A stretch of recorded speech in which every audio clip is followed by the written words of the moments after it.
di channel ini. Doa dan harapan saya semoga sahabatku semua selalu diberikan kesehatan, dimudahkan segala urusannya, dan dilancarkan rezekinya. Amin ya robbal alamin. Pada kesempatan yang berbahagia ini, saya mengajak sahabatku semua untuk mendengarkan tausiah yang sangat luar biasa dari guru kita, almarhum Kiai Haji Zainuddin MZ. Tentunya banyak sekali ilmu dan manfaat yang bisa kita petik. Berikut ini mari kita dengarkan bersama tausiah dari guru kita, almarhum Kiai Haji Zainuddin MZ. Selamat mendengarkan. Lalu berusaha menyimpan sesuatu yang bisa membawa manfaat, baik untuk dirinya, untuk anak cucunya, maupun untuk keluarganya, untuk masa kini dan masa depannya. Kadang simpanan itu berbentuk uang, kadang berupa tanah, lain saat berbentuk pabrik, dan lain sebagainya. Sementara masa depan yang paling pasti adalah akhirat. Jika untuk masa depan dunia, kita rela memeras keringat, membanting tulang, pergi pagi dan pulang petang, menyimpan uang, menyimpan tanah, menyimpan pabrik, pernahkah kita merenung jika satu saat kiamat datang, kita dibangkitkan dari kubur masing-masing, berdiri di padang mahsyar untuk mempertanggungjawabkan seluruh kegiatan hidup kita di dunia ini, lalu kita akan menuju ke alam akhirat. Sudahkah kita mempunyai simpanan untuk akhirat kita? Pada pertemuan kali ini saya ingin menyampaikan sebuah hadis di mana Rasulullah sallallahu alaihi wasallam bersabda, arba'un min kanzil jannah. Simpanan sorga ada 4 macam. Yang pertama, ikhfa'us sadaqah, menyembunyikan sedekah. Saudara-saudara kaum muslimin, sebagaimana yang kita maklum bahwa Allah Subhanahu wa taala melebihkan sebagian rezeki dari kita terhadap yang lain. Ada yang kaya, ada yang setengah kaya, ada yang miskin, ada yang setengah miskin, dan selanjutnya. Ada yang gajinya kecil tapi penghasilannya gede. Ada yang penghasilannya gede tapi nggak punya gaji. Ada juga yang memang gajinya gede dan penghasilannya gede. Kelebihan rezeki merupakan sunnatullah dan tidak harus membuat kita merasa lebih dari yang lain. Bahkan sebaliknya, kelebihan itu harus membuat kita ringan tangan untuk menolong mereka yang memang memerlukan pertolongan. Kalau saudara diberikan ilmu, maka pertanyaan akhirat cuma satu: ilmumu kau amalkan untuk apa? Kalau saudara diberikan umur yang panjang, pengadilan akhirat juga bertanya satu: umurmu kau habiskan di mana? Tapi kalau saudara diberikan harta, pengadilan akhirat akan bertanya 2: hartamu kau dapat dari mana? Kau belanjakan kemana? Dari mananya ditanya, dan kemananya juga ditanya. Oleh karena kita akan dimintakan pertanggungan jawab, maka amanah yang bernama harta ini harus kita gunakan dengan sebaik-baiknya. Ada penggunaan yang merupakan kewajiban, itu zakat namanya. Ada penggunaan yang sewaktu-waktu, itu infak namanya. Ada yang lebih sewaktu-waktu lagi, dan itu sedekah namanya. Zakat dia terikat oleh haul dan nisab, oleh putaran batas waktu dan ukuran dari harta itu sendiri. Sedangkan infak terikat oleh situasi dan kondisi perekonomian seseorang. Sedangkan sedekah tidak terikat dengan apapun. Dalam kondisi seperti apapun kita bisa melakukan sedekah dengan yang terkecil sekalipun. Sampai-sampai Rasulullah sallallahu alaihi wasallam mengajarkan, la tahqiranna minal ma'rufi syai'an walau an talqa akhaka biwajhin talik. Atau ada hadis, tabassumuka fi wajhi akhika laka sadaqah. Senyumanmu kepada temanmu adalah sedekah. Jadi untuk melakukan sedekah tidak harus dalam berbentuk uang. Dengan ilmu kita bisa sedekah, dengan tenaga kita bisa bersedekah, dengan pikiran kita bisa bersedekah, bahkan senyum kepada teman itu pun sedekah. Jadi kalau sedekah dengan uang memang belum punya uang, nyengir aja banyakin. Itu asal pada tempatnya, jangan lalu ketemu tiang listrik cengengesan. Tentu tidak pada tempatnya dan tidak wajar. Nah, sedekah yang paling dicintai Allah adalah sedekah yang disembunyikan. Artinya jauh dari sifat riya. Kan kadang-kadang ada orang sedekah itu disebutkan namanya, apa tidak bagus? Kalau memang niatnya ikhlas, ya bagus-bagus saja. Untuk memberikan sugesti kepada yang lain. Si Fulan bin Fulan nyumbang sekian, diumumkan. Boleh kalau niatnya untuk memberikan rangsangan kepada yang lain supaya dia menyumbang lebih besar dari orang tadi. Tapi kalau itu mendatangkan riya, maka sedekah yang paling dicintai Allah adalah sedekah yang disembunyikan. Tangan kiri saja tidak tahu apa yang diberikan oleh tangan kanan. Sedekah yang dilakukan dengan ikhlas akan merupakan perbendaharaan surga, tersembunyi dari pandangan orang lain, tidak seorang pun tahu. Karena memang sikap yang baik adalah melupakan kebaikan dan mengingat kesalahan. Itu salah satu ciri orang bahagia. Orang yang selalu mengingat kesalahannya dan berusaha melupakan segala kebaikannya. Kalau dia akan berada kebaikan, dia tidak bisa ikut, dia merasa rugi karena dia merasa belum pernah berbuat baik. Tapi kalau akan melakukan kesalahan baru, dia ingat kesalahan yang sudah-sudah, sehingga terhalang baginya untuk melakukan satu kesalahan baru. Demikianlah saudara-saudara, bahwa Allah melebihkan rizki sebagian kita dari yang lain, agar terjadi tolong-menolong dalam kehidupan ini. Jadi kesenjangan yang nature, kesenjangan yang alami, itu sunnatullah. Ada yang kaya, ada yang miskin, ada yang kelas menengah. Nah, kenapa lalu sekarang kita berusaha mengentaskan kemiskinan? Oleh karena adanya kesenjangan struktural. Kalau yang kaya bisa semakin kaya, kenapa yang miskin tidak bisa naik jadi ikut sedikit kaya? Sebab pada dasarnya Islam adalah agama yang sejak turunnya sudah berupaya memerangi kemiskinan. Bahkan dikatakan kemiskinan itu mendekatkan kepada kekufuran. Orang kalau miskin udah dekat banget sama kafir. Gampang menjadi kafir.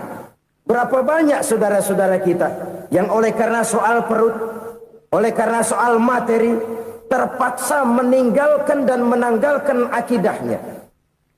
Menjual petunjuk yang diberikan Allah dengan kesenangan dunia yang cuma sebentar ini. Na'udzubillah, thumma na'udzubillah.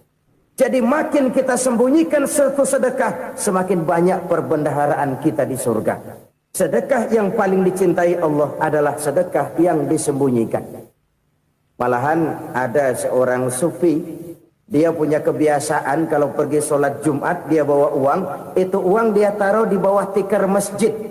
Dia niat sedekah kepada siapa saja yang nemuin itu duit. Maksudnya apa? Supaya yang nemuin nggak tahu siapa yang punya duit. Demikian dia saking ingin menyembunyikan sedekahnya. Karena sifat riya itu bisa memakan amal kita sendiri. Riya itu termasuk menyebut-nyebut kebaikan kita. Orang yang suka nepuk dada, sedikit-sedikit ngitungnya kalau nggak gua. Tuh kalau nggak gua tuh yang belas itu kalau nggak gua, iya kalau nggak lu kenapa emang? Orang yang suka menepuk jasa, tuh biasanya memang begitu saudara-saudara. Kalau perang lagi berkecamuk, orang nggak sempat ngaku jadi pahlawan. Tapi begitu perang selesai, yang kagak kenal bedil ngaku pahlawan, mas. Itu sesuatu yang biasa. Oleh karenanya, orang-orang yang ikhlas dalam bersedekah, disembunyikannya sedekah itu, Allah cinta betul.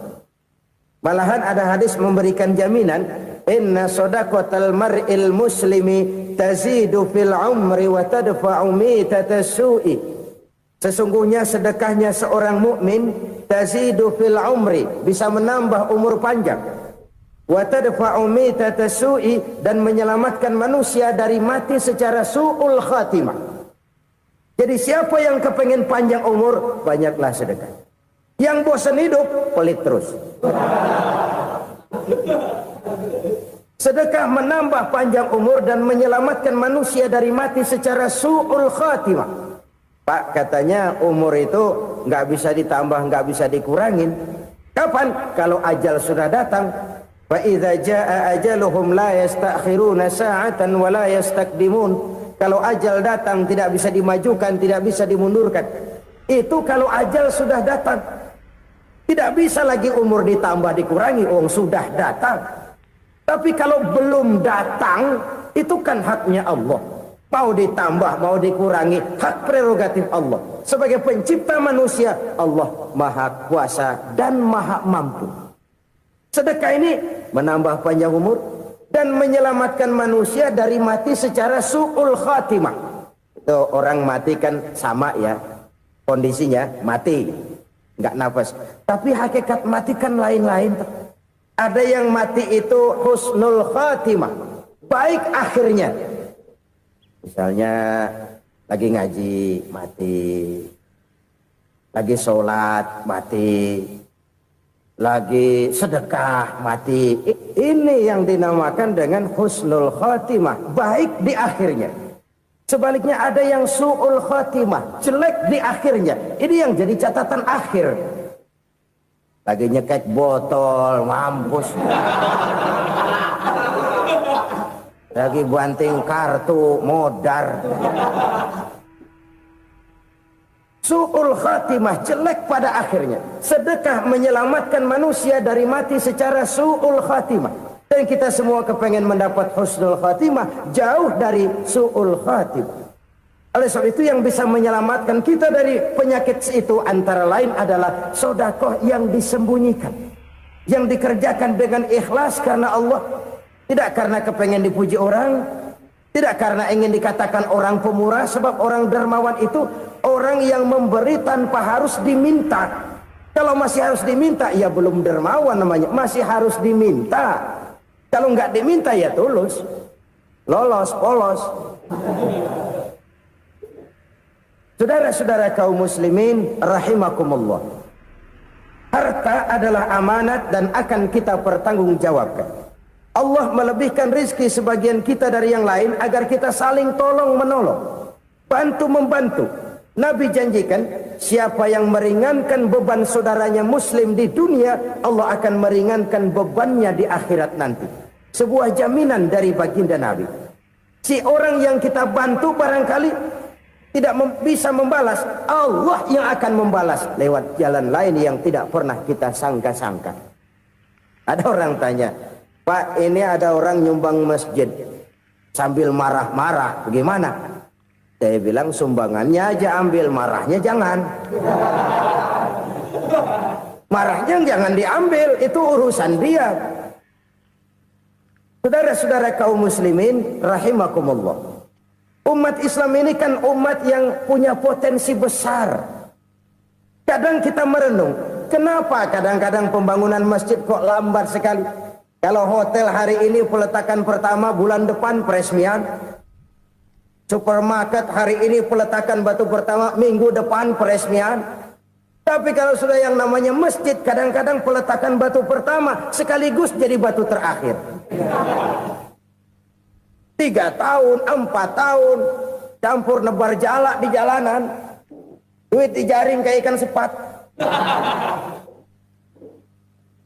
Apa tidak ada orang Islam yang kaya? Banyak. Apa tidak ada pengusaha muslim yang jadi konglomerat? Ada. Lalu yang belum banyak itu yang komit terhadap nilai-nilai agamanya. Akhirnya kita jatuh jadi umat yang lemah. Belum ada pengusaha konglomerat muslim buka pabrik super mie cap beduk misalnya umpamanya atau pabrik kecap cap sorban supaya identitas keislamannya sedikit kelihatan. Kita jatuh jadi umat yang lemah karena potensi tidak terinventarisir dengan baik. Kita ini ibarat kompor yang cuma matengin nasi orang lain. potensi kita dimanfaatkan oleh orang lain. Ukhuwah Islamiyah kita baru terbatas kepada silaturahmi. Ukhuwah di bidang ekonomi kita lemah, ukhuwah di bidang kebudayaan kita lemah, apalagi ukhuwah di bidang politik kita lebih rapuh lagi. Padahal ukhuwah itu adalah totalitas kehidupan manusia, menyangkut ipolek sosbud, memerlukan nilai-nilai ukhuwah. Jadi oleh karena itu mari kita menyadari di dalam harta kita, walaupun kita yang cari, pergi pagi, pulang sore, peras keringat, banting tulang, di sana ada harta anak yatim. Di sana ada hak masjid. Di sana ada hak pesantren. Di sana ada hak jihad. Berbahagialah seseorang apabila dia oleh Allah dijadikan keran. Keran itu menyimpan air, tapi tidak untuk dirinya, tapi disalurkannya kepada mereka yang memang memerlukannya. Saudara-saudara kaum muslimin rahimakumullah, ini yang pertama. Jadi perbendaharaan surga adalah menyembunyikan sedekah. Orang lain nggak tahu, kita pun nggak pernah ngitung-ngitung. Kita anggap lewat begitu saja, padahal itu deposit akhirat. Satu. Yang kedua, perbendaharaan surga itu apa? Wa kitmanul musibah, menyembunyikan kesulitan. Kadang orang takut menghadapi kesulitan. Tapi makin kita merenung, hidup ini kan sebenarnya urusan. Takut sama urusan ya jangan hidup. Tandanya orang hidup itu kalau punya urusan. Urusan melupakan problem. Problem sering menimbulkan kesulitan. Kesulitan bukan untuk ditakuti, tapi untuk diatasi dan dicarikan jalan keluarnya. Siapa sih orangnya yang nggak pernah sulit-sulit? Makin tinggi status sosialnya, makin gede urusannya. Makin tinggi kualitas imannya, makin berat tingkat kesulitannya. Cuma memang yang namanya enak itu seperti pelangi. Biang lala itu nggak pernah di atas kepala kita, di atas kepala orang melulu. Lu sih enak lu, kata kita. Dia juga bilang yang enak kan lu. Pelangi itu nggak pernah di atas kepala kita. Kata tukang beca, aduh enak ya naik Mercy. Kata tukang beca, apa yang di dalam mobil Mercy? Aduh enak bener tukang beca, di jok ngeringkuk ngorok pulas bener. Saya kamar pakai AC sejuk, tempat tidur sutra empuk, alga spring bed, kulak kulik nggak bisa pulas kalau belum minum Valium, belum tidur. Enak bener tukang beca, di jok ngorok nggak tahu wetan kulon. Si tukang beca bilang yang di Mercy enak, yang di Mercy bilang tukang beca enak. Inilah enak, nggak pernah di atas kepala kita, di atas kepala orang lain melulu enak itu. Nah saudara-saudara, yang merupakan perbendaharaan surga itu orang yang bisa menyembunyikan kesulitan, baik pribadi ataupun rumah tangga. Nih terutama rumah tangga yang jadi soalnya. Kadang-kadang kita ini kalau senang, sebaliknya kalau senang kita diam, kalem aja, cuek. Banyak banget duit kita bawaan, diam aja udah. Malah ketemu orang takut. Tapi begitu susah, sekampung tahu. Padahal Nabi mengajarkan perbendaharaan surga itu menyembunyikan musibah, menyembunyikan kesulitan. Kalau enak, cerita sama orang-orang. Kalau nggak enak, rasain sendiri, tekan sendiri, atasin sendiri. Kita kan sebaliknya, senang kita diam, asal lagi susah, paling tidak kita nyari teman buat cerita kesusahan. Siapa orangnya yang nggak pernah susah? Cuma soalnya bagaimana kita mengatasi kesusahan itu sendiri. Begitu juga misalnya kalau orang sudah berumah tangga, itu orang tuanya harus menjadi tempat dia cerita yang enak-enak saja. Yang nggak enak rasain berdua, selesaikan berdua, atasin berdua. Jangan dibalik. Asal senang diam, giliran susah saja. Maknya laporan. Terbalik. Bisa menjaga security informasi. Maka nama bayam keluar diem, malah seluitan. Enak amat lu makan daging ayam. Security informasi. Saudara-saudara kaum muslimin rahimakumullah, ujian yang terberat itu yang pernah diberikan kepada para nabi para rasul, para aulia, para ulama, makin tinggi keimanan, makin berat bentuk kesulitan. Ayo saya kemukakan satu contoh saja. Ada seorang nabi yang kaya, nabi kaya, namanya Nabi Ayub. Iblis kalau orang begini kan keki, ibadahnya rajin, kaya. Yang kayak begini susah digodain. Kalau ibadahnya rajin, miskin, kali bisa disogok. Sini imannya mantap, ibadahnya rajin, kaya, nabi lagi. Oh, tapi namanya iblis nggak kurang akal. Laporan, Tuhan, kenapa Les? Ya ini bahasa saya, bahasa Qurannya sih nggak gitu. Itu hambamu yang namanya Ayub, dia rajin ibadah cuma karena dikasih kaya aja. Coba kasih miskin dia, berhenti dia sembahyang. Ah, kamu bisa aja. Saya tahu Ayub itu hambaku yang ikhlas. Saya buktiin Tuhan, silahkan. Dibuktiin lah, iblis turun ke alamin. Yang mula-mula dia lakukan, dia rusak sawah ladang Nabi Ayub. Dia binasakan binatang ternak Nabi Ayub. Sehingga dalam waktu singkat, jatuhlah Nabi Ayub dari orang paling kaya, jadi orang paling miskin. Beliau masih ibadah di mihrab dalam masjid. Datang iblis. Saudara Ayub, ya. Lagi ngapain? Ibadah. Nyembah Allah, nyembah Allah. Oh, percuma. Kenapa? Tuhan yang ente sembah nih, dia udah bikin miskin ente. Sawah ladang ente hancur lebur, binatang ternak binasa. Sekarang ente jadi orang paling miskin. Ngapain nyembah Tuhan kayak begitu? Tekor. Udah berhenti dah ibadah, berhenti ibadah. Ini iblis sama Tuhan laporannya lain, yang dikerjakan kepada Nabi Ayub juga lain. Benar begitu iblis, kata Nabi Ayub. Iya, sawah ladang saya habis, buras.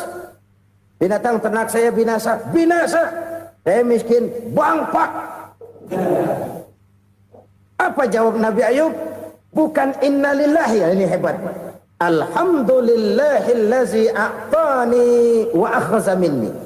Segala puji bagi Allah yang telah memberikan harta kepada saya dan sekarang mengambilnya lagi. Alhamdulillah. Allah yang ngasih, Allah yang ambil. Itu mah urusan Allah. Iblis cuman ibadah jalan terus, sujud lagi Nabi Ayub.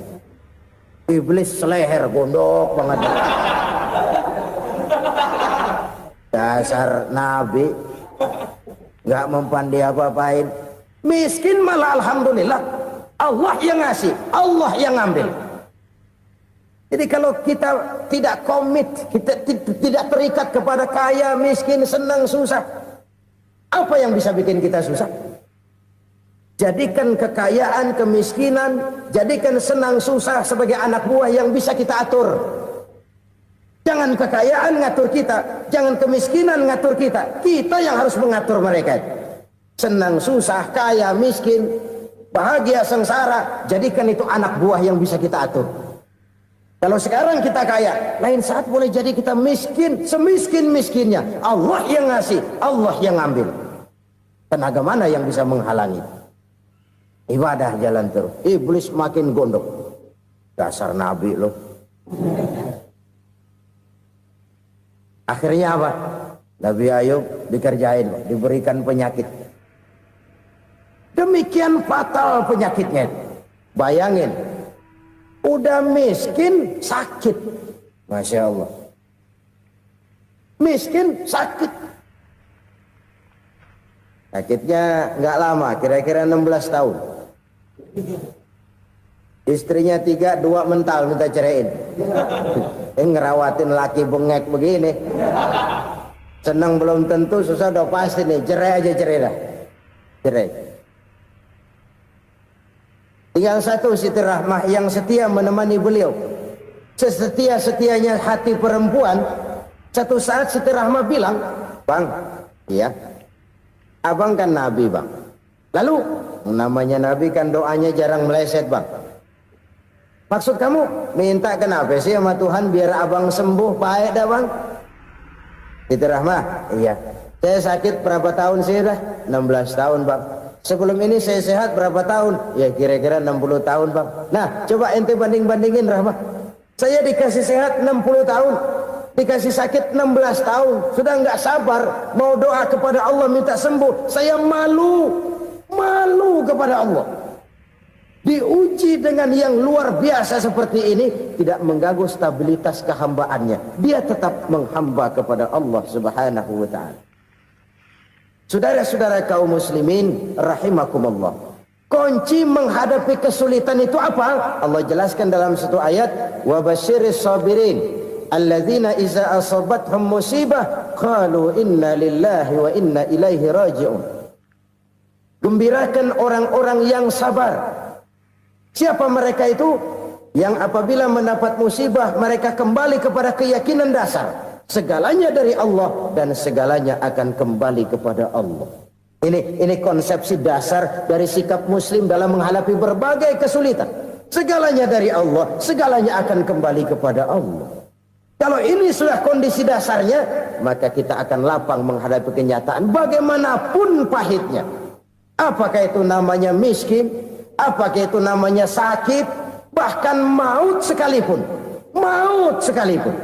Segalanya dari Allah, segalanya akan kembali kepada Allah.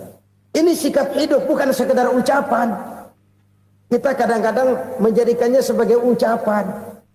Mulutnya sih nggak berhenti, innalillahi wa inna ilaihi raji'un, tapi nangisnya terus gerung-gerungan. Bukan itu, ini kesadaran moral. Kalau segalanya dari Allah, segalanya kembali kepada Allah, kan sebenarnya cuma nunggu giliran. Hari ini saya nyembayangin dia, entah hari apa saya disembayangin orang. Hari ini saya antar dia ke kubur, entah hari apa orang nganterin saya ke kubur.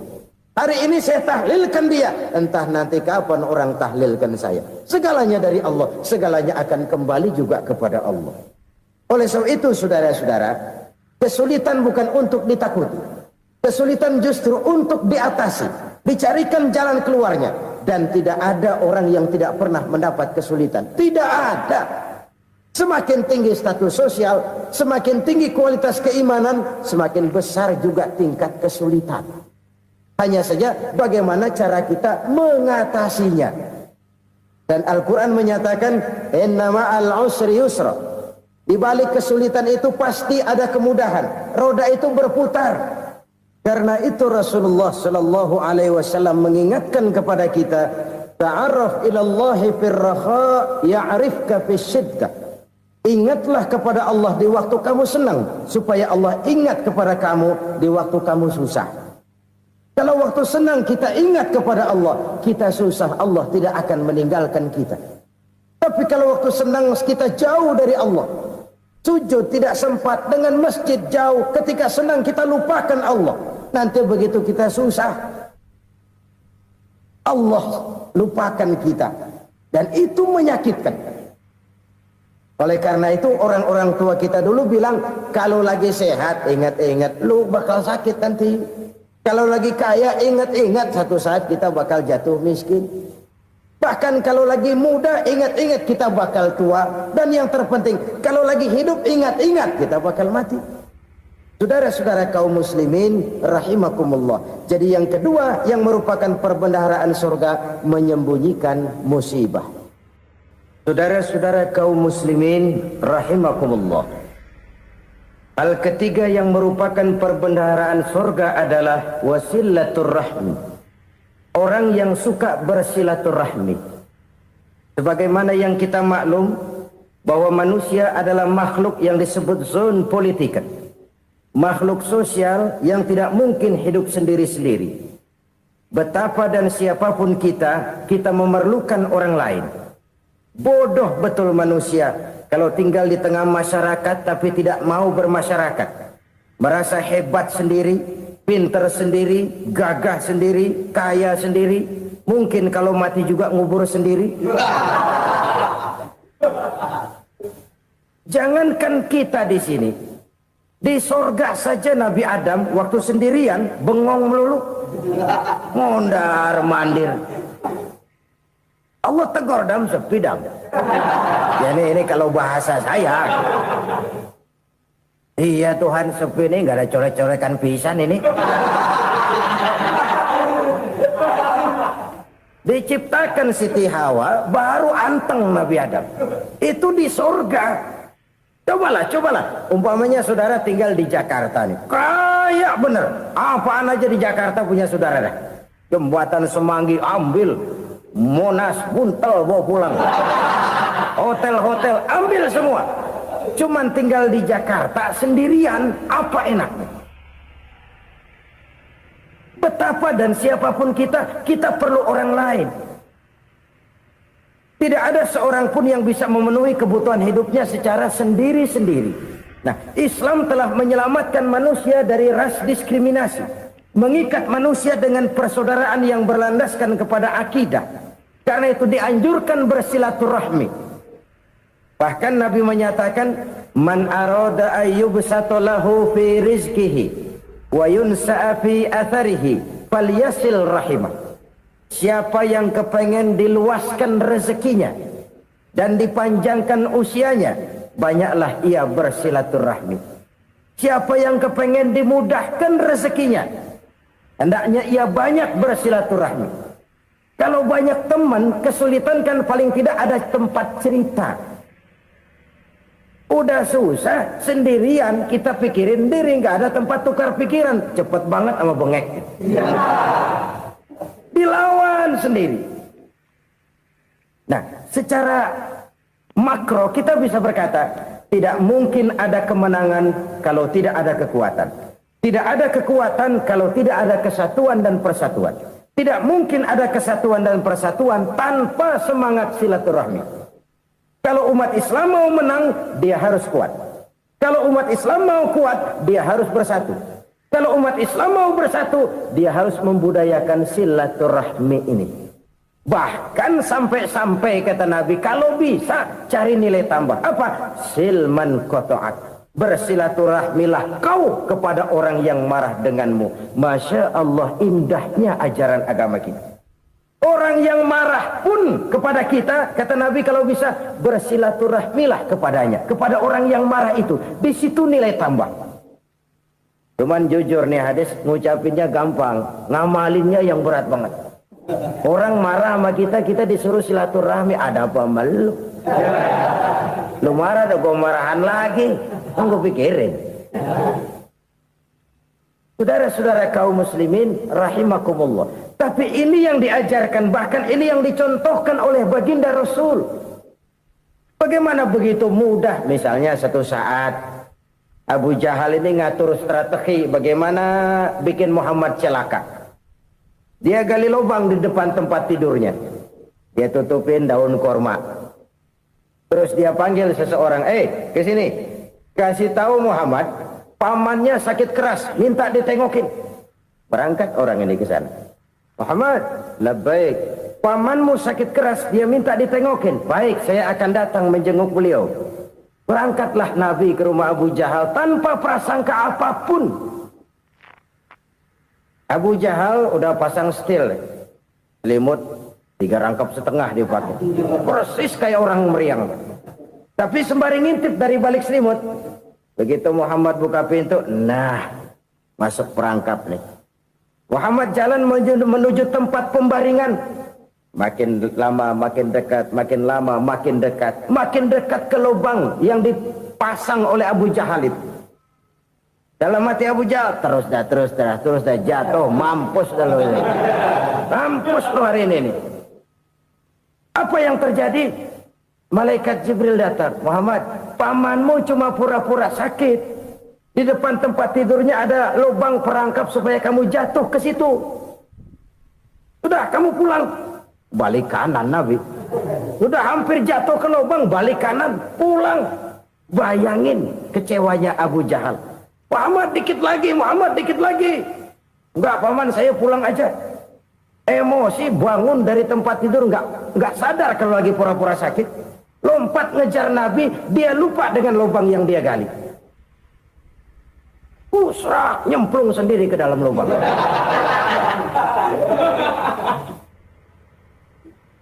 Nabi terus berlalu. Ini terjadi keanehan.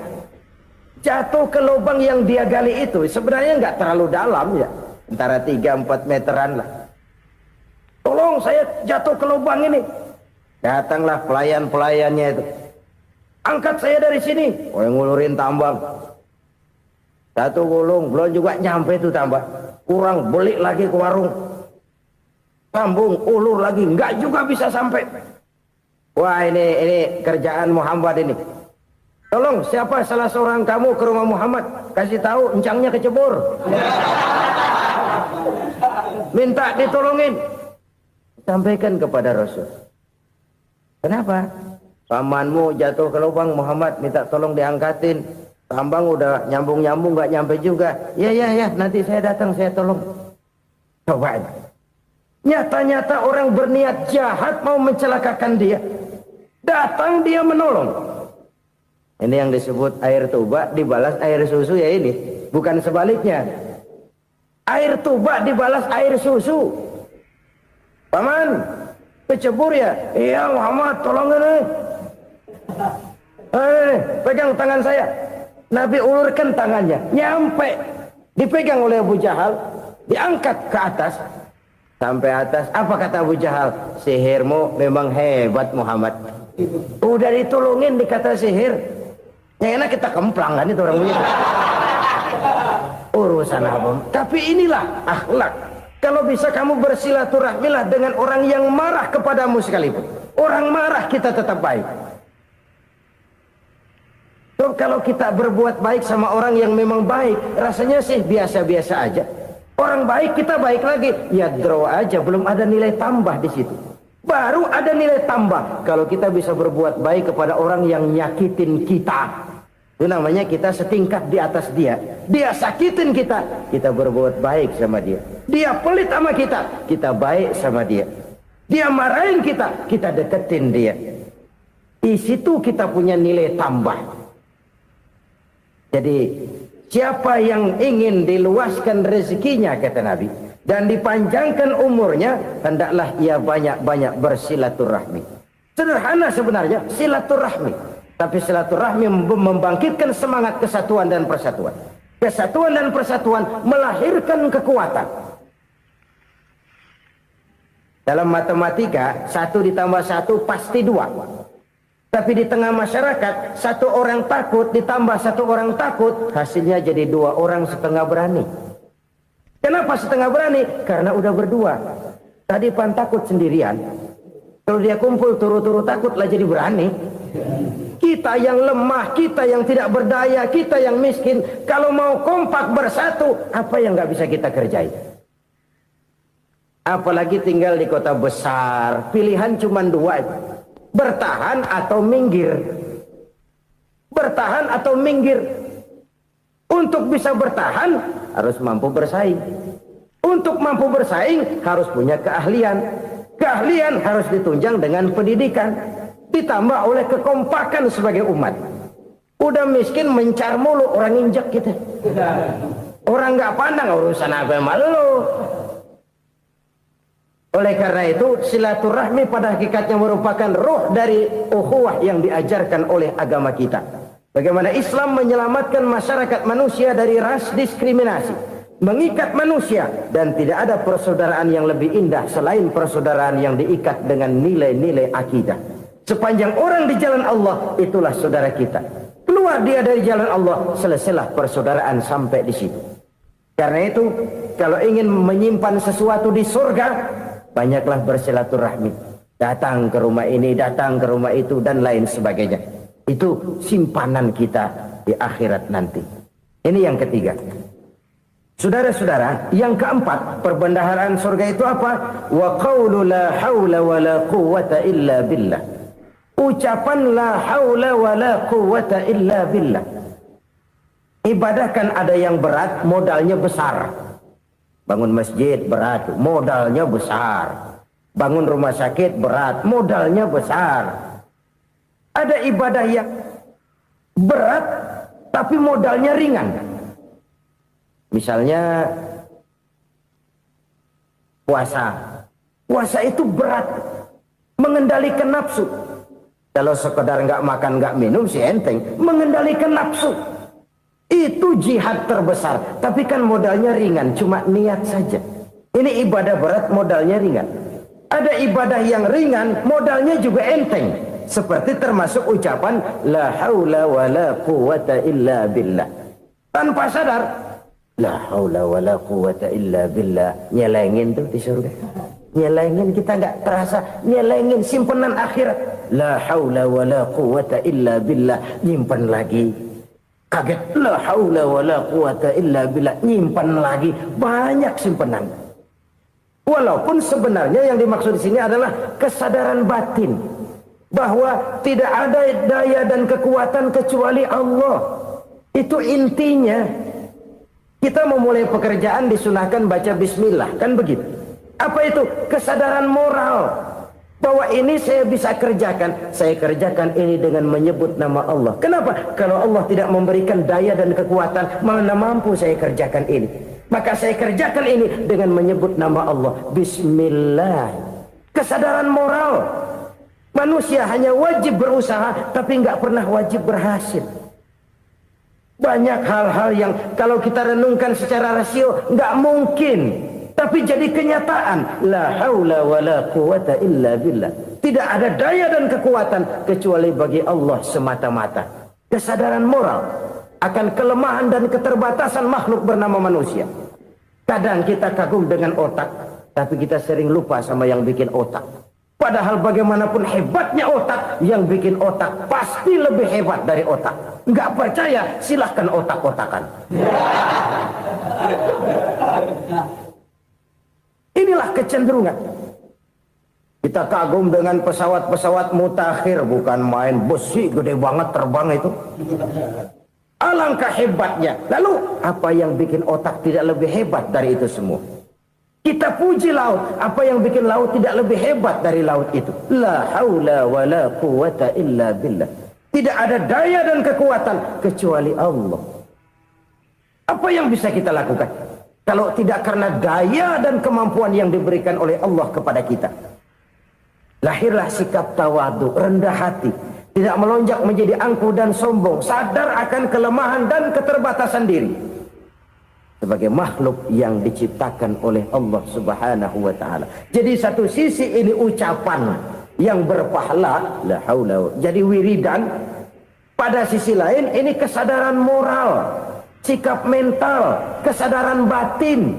Bahwa yang punya daya dan kekuatan itu cuma Allah. Kita nggak pantas untuk sombong. Sebab sombong itu pakaiannya Allah. Kita nggak sedang pakai pakaian Allah, kegedean. Dan makin kita renungi, makin terbentur. Apa sih yang bisa kita sombongin? Kita mau sombong apa? Kaya? Pintar?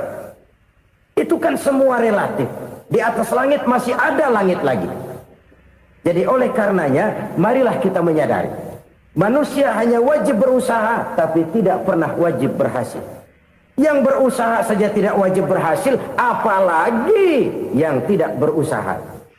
Islam bukan agama orang pemalas yang selesai sholat lalu ngelohom, nggelenggem ayem-ayem. Tapi Islam bukan agama orang sombong yang setelah berusaha lalu tidak memerlukan Allah. Kita bisa saja bikin proyeksi, tahun sekian kita bakal panen besar menurut perhitungan otak. Tapi ada kejadian lain. Apa? Tikus ngambek. Habis itu dimakanin tikus, panen gagal. Proyeksi rasional gagal oleh tikus-tikus yang ngambek itu. Bisa saja terjadi. Tahun depan kita panen besar, urung. Kenapa? Musim panas panjang. Dan sekarang ini koran-koran bikin berita musim mengalami penyelewengan. Bukan cuma manusia yang nyeleweng sekarang. Musim pakai nyeleweng. Mestinya kan musim hujan udah selesai. Masih hujan-hujan juga. Musim. Nah sekarang kita boleh bikin proyeksi. Kita bakal panen besar. Tahu-tahu musim panas panjang. Sawah retak, air kering. Cari teknokrat yang paling botak. Suruh pendekin tuh musim panas. Subhanallah, sungguh luar biasa apa yang sudah disampaikan oleh guru kita, almarhum Kiai Haji Zainuddin MZ. Sahabat beriman yang dirahmati Allah, tetaplah di channel ini karena kajian ini belum selesai dan masih banyak hal-hal menarik yang akan disampaikan oleh guru kita, almarhum Kiai Haji Zainuddin MZ. Maka dari itu, tetaplah di sini Dan mari kita lanjutkan kembali. Selamat mendengarkan. La haula wa la quwwata illa billah. Inilah kesadaran moral. Saudara, saya teringat satu saat ada seorang konglomerat. Umurnya ya kira-kira 70-an. Satu saat dia ditanya oleh wartawan, "Pak, umur Bapak berapa sih?" "Ya paling 10 tahun." 10 tahun? 10 tahun? Anak Bapak berapa orang? Aduh. Satu saja? Satu. Harta Bapak berapa? Ya paling-paling bangsa 7 juta kali. 7 juta? Iya. Pak, kenapa Bapak bohongi saya? Bapak punya buku biografi. Koran-koran, majalah-majalah banyak memuat cerita riwayat hidup Bapak. Saya tahu umur Bapak 70. Kenapa bilang cuma 7 tahun? Saya tahu anak Bapak 8. Kenapa cuma bilang 1? Saya tahu harta Bapak miliaran, mungkin triliunan. Pabrik di mana-mana, bank di mana-mana. Kenapa bilang uang Bapak cuma 7 juta? Nah, kata si konglomerat tadi, "Kamu benar, nak, kamu benar. Umur saya kalau jumlahnya memang 70, nak. Cuman ingat-ingat saya, baru 7 tahun terakhir ini saya sujud. Baru 7 tahun terakhir ini saya berusaha dekat dengan Allah. Saya laksanakan perintahnya, saya jauhi larangannya. 7 tahun inilah rasanya yang ada nilainya di hadapan Allah. Yang 63 tahun matong, kelabu, kelem umur gue. Habis untuk maksiat, untuk munkarat. Maka ketika ditanya tadi, umur saya 7 tahun itu.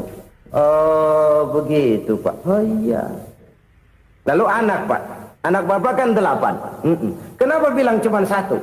Nah, kalau jumlah hitungannya memang anak saya 8. Tapi dari 8 orang ini rasanya cuma 1 nih. Yang bakal jadi buah hati, belahan jantung. Pelanjut cerita, penerus sejarah. Bakal jadi anak soleh yang akan mendoakan saya. Cuma 1 rasanya anak saya ini yang bakal jadi buah hati saya.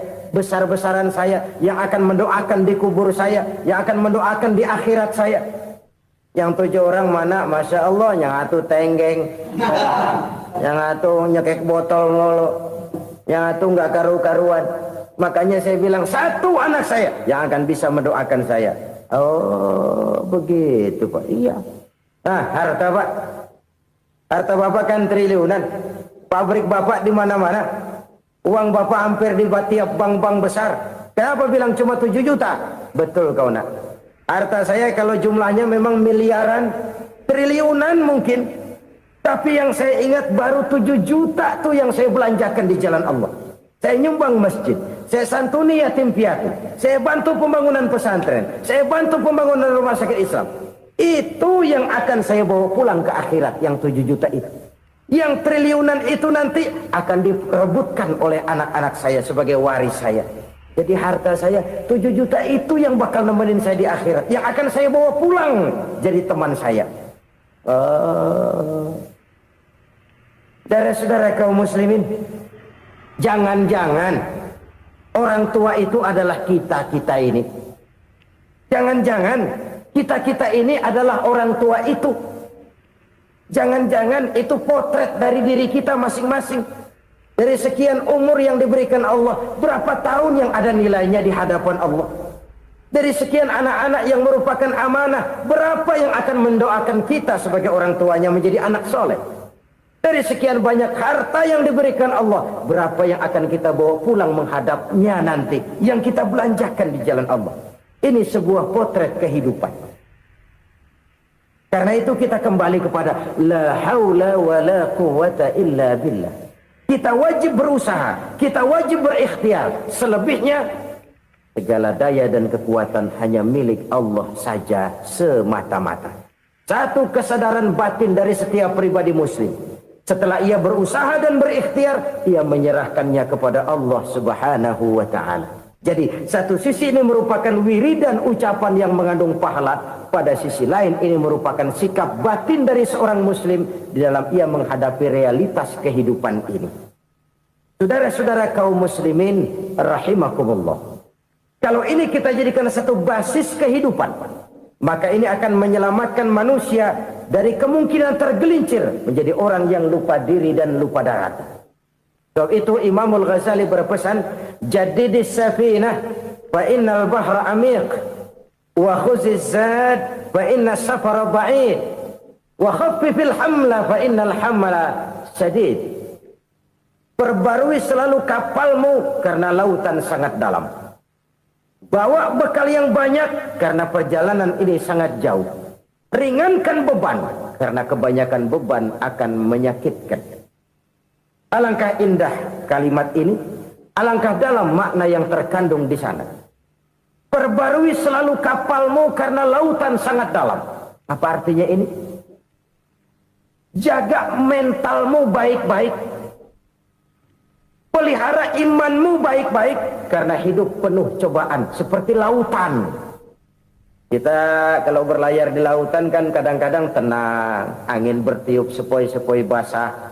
Jika malam datang, bintang gemintang bertabur menghias cakrawala. Rembulan memantulkan sinarnya dengan indah. Dalam keadaan begitu berlayar enak. Tapi lain saat ombak menggunung, halilintar menyambar, angin topan bertiup.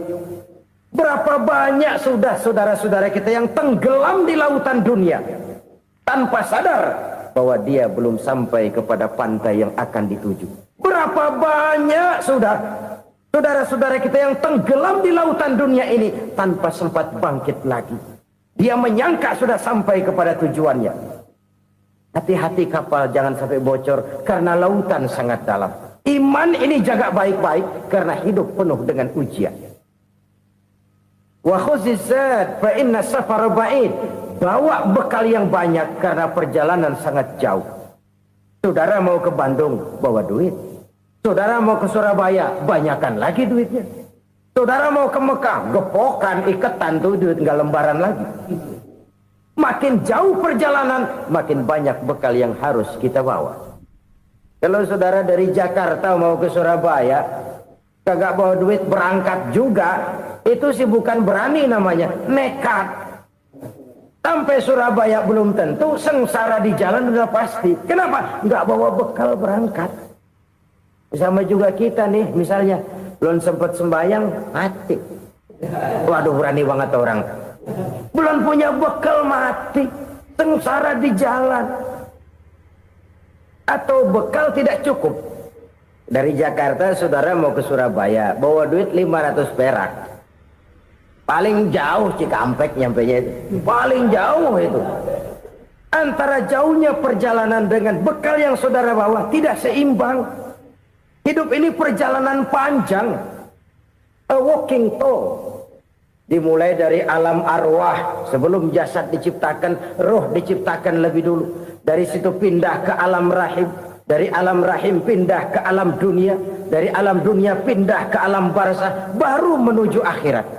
Satu perjalanan panjang. Kalau bekal tidak bawa, sengsara di jalan. Bawa bekal yang banyak karena perjalanan ini sangat jauh. Wa khaffifil hamla, ringankan beban karena beban itu cuma akan menyulitkan. Kalau bekal itu sih keperluan, tapi beban nggak kita perluin, coba ngeberat-beratin. Apa ini beban? Dosa, kecurangan, kebatilan, kesoliman, ketidakadilan, kesewenang-wenangan. Itu akan jadi beban kita di akhirat. Alangkah celakanya, perjalanan panjang, bekal tidak bawa, beban kelewat banyak, alamat sengsara di jalan. Pahala tidak ada, dosa berlipat ganda. Na'udzubillah, summa na'udzubillah. Kalau kita rangkum nasihat Al-Ghazali dengan kisah si konglomerat tadi, kita akan mengambil kesimpulan. Pertama, bekal terbaik dalam menghadapi gejolak kehidupan ini tidak lain adalah iman. Yang kedua, pahala dan dosa. Dua hal kontroversial. Pahala adalah bekal, dosa adalah beban.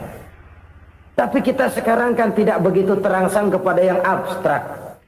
Orang berlomba mencari yang konkret-konkret saja. Yang real. Kalau memang dosa, benjol dong. Kira-kira begitu. Kira-kira begitu. Persis orang Yahudi dulu. Orang Yahudi itu kan pernah minta kepada Nabi Musa, "Ya Musa, lan nu'mina laka hatta narallaha jahrah." Musa, kami enggak bakal mau beriman kepada Allah kalau belum kami lihat Allah ada nongkrong di depan kami. Kalau memang Tuhan ada, taruh dong di depan kami. Mau yang konkret-konkret saja. Kalau memang dosa, benjol dong. Kalau memang pahala, berasa dong. Orang terangsang kepada yang real, yang konkret-konkret saja. Karena itu, untuk mengejar dosa orang mau bayar. Tapi untuk mengejar pahala, walaupun tidak bayar, orang segan. Ini yang dikatakan oleh Nabi, kamu mengharapkan ke surga, tapi kamu berat melaksanakan sesuatu yang bisa membawa kamu ke surga. Kamu ingin jauh dari neraka, tapi tiap saat kamu lakukan perbuatan-perbuatan yang justru menjerumuskan kamu ke neraka. Idda'aitum an-najata minan nar wa ramaitum fiha anfusakum. Kamu ingin selamat dari neraka, tapi kamu lemparkan diri kamu ke neraka. Kamu ingin masuk surga, tapi berat sekali kamu melakukan perbuatan-perbuatan yang bisa menyampaikan kamu di surga. Saudara-saudara kaum muslimin rahimakumullah. Jadi hal keempat yang merupakan perbendaharaan surga adalah la haula wa la quwwata illa billah. Satu sisi ini merupakan ucapan yang memperberat timbangan akhirat. Pada sisi lain ini merupakan sikap hidup seorang muslim. Kesadaran batin yang sangat dalam bahwa tidak ada daya dan kekuatan kecuali Allah.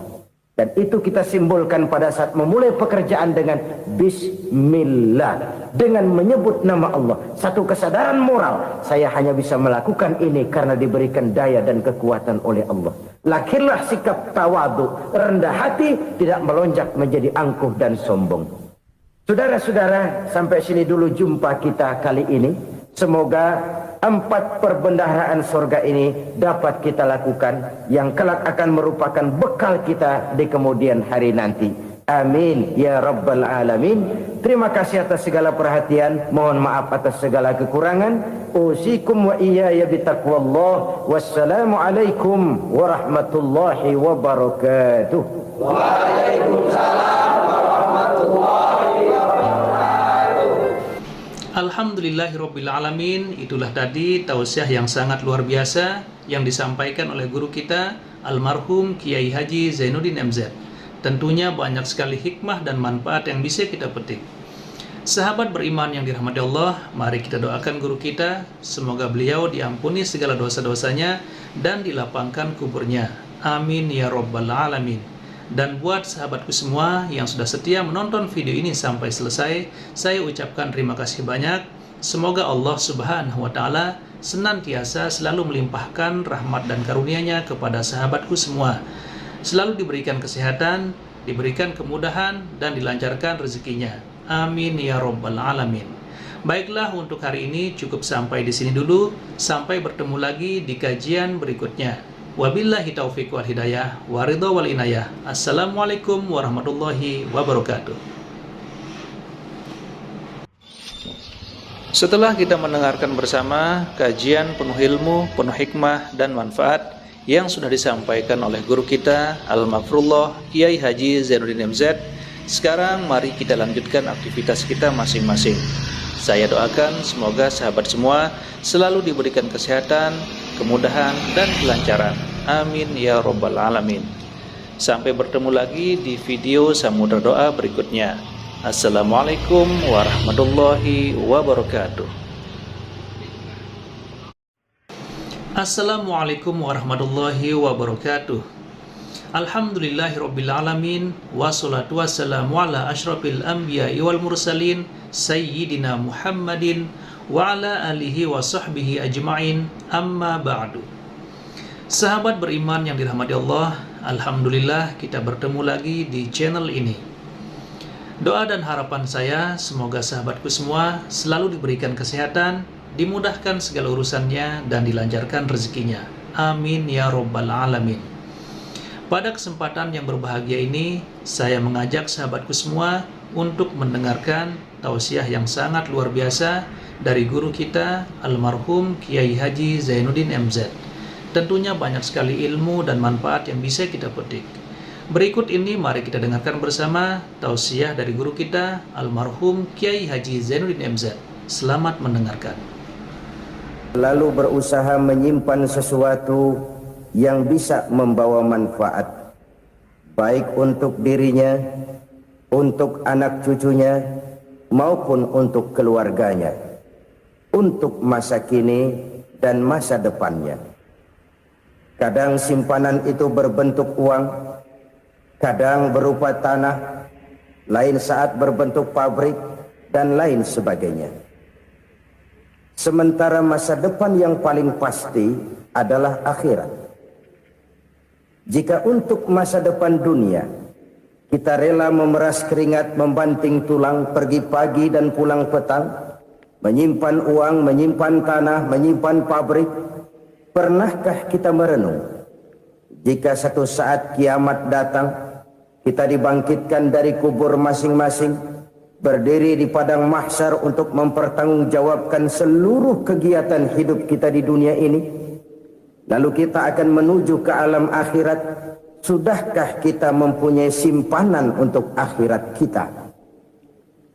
Pada pertemuan kali ini saya ingin menyampaikan sebuah hadis di mana Rasulullah sallallahu alaihi wasallam bersabda, arba'un min kanzil jannah. Simpanan sorga ada 4 macam. Yang pertama, ikhfa'us sadaqah, menyembunyikan sedekah.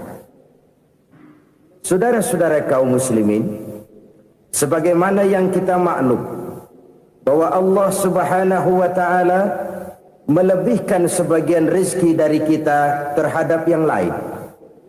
Ada yang kaya, ada yang setengah kaya, ada yang miskin, ada yang setengah miskin, dan selanjutnya.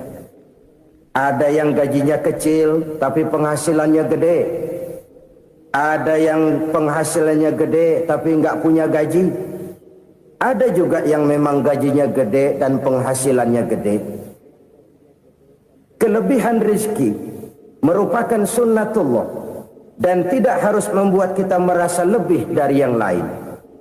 Bahkan sebaliknya, kelebihan itu harus membuat kita ringan tangan untuk menolong mereka yang memang memerlukan pertolongan. Kalau saudara diberikan ilmu, maka pertanyaan akhirat cuma satu: ilmumu kau amalkan untuk apa? Kalau saudara diberikan umur yang panjang, pengadilan akhirat juga bertanya satu: umurmu kau habiskan di mana? Tapi kalau saudara diberikan harta, pengadilan akhirat akan bertanya 2: hartamu kau dapat dari mana? Kau belanjakan kemana? Dari mananya ditanya, dan kemananya juga ditanya. Oleh karena kita akan dimintakan pertanggungan jawab, maka amanah yang bernama harta ini harus kita gunakan dengan sebaik-baiknya. Ada penggunaan yang merupakan kewajiban, itu zakat namanya. Ada penggunaan yang sewaktu-waktu, itu infak namanya. Ada yang lebih sewaktu-waktu lagi, dan itu sedekah namanya. Zakat dia terikat oleh haul dan nisab, oleh putaran batas waktu dan ukuran dari harta itu sendiri. Sedangkan infak terikat oleh situasi dan kondisi perekonomian seseorang. Sedangkan sedekah tidak terikat dengan apapun. Dalam kondisi seperti apapun kita bisa melakukan sedekah dengan yang terkecil sekalipun. Sampai-sampai Rasulullah sallallahu alaihi wasallam mengajarkan, la tahqiranna minal ma'rufi syai'an walau an talqa akhaka biwajhin talik. Atau ada hadis, tabassumuka fi wajhi akhika laka shadaqah. Senyumanmu kepada temanmu adalah sedekah. Jadi untuk melakukan sedekah tidak harus dalam berbentuk uang. Dengan ilmu kita bisa sedekah, dengan tenaga kita bisa bersedekah, dengan pikiran kita bisa bersedekah, bahkan senyum kepada teman itu pun sedekah. Jadi kalau sedekah dengan uang memang belum punya uang, nyengir aja banyakin. Itu asal pada tempatnya, jangan lalu ketemu tiang listrik cengengesan. Tentu tidak pada tempatnya dan tidak wajar.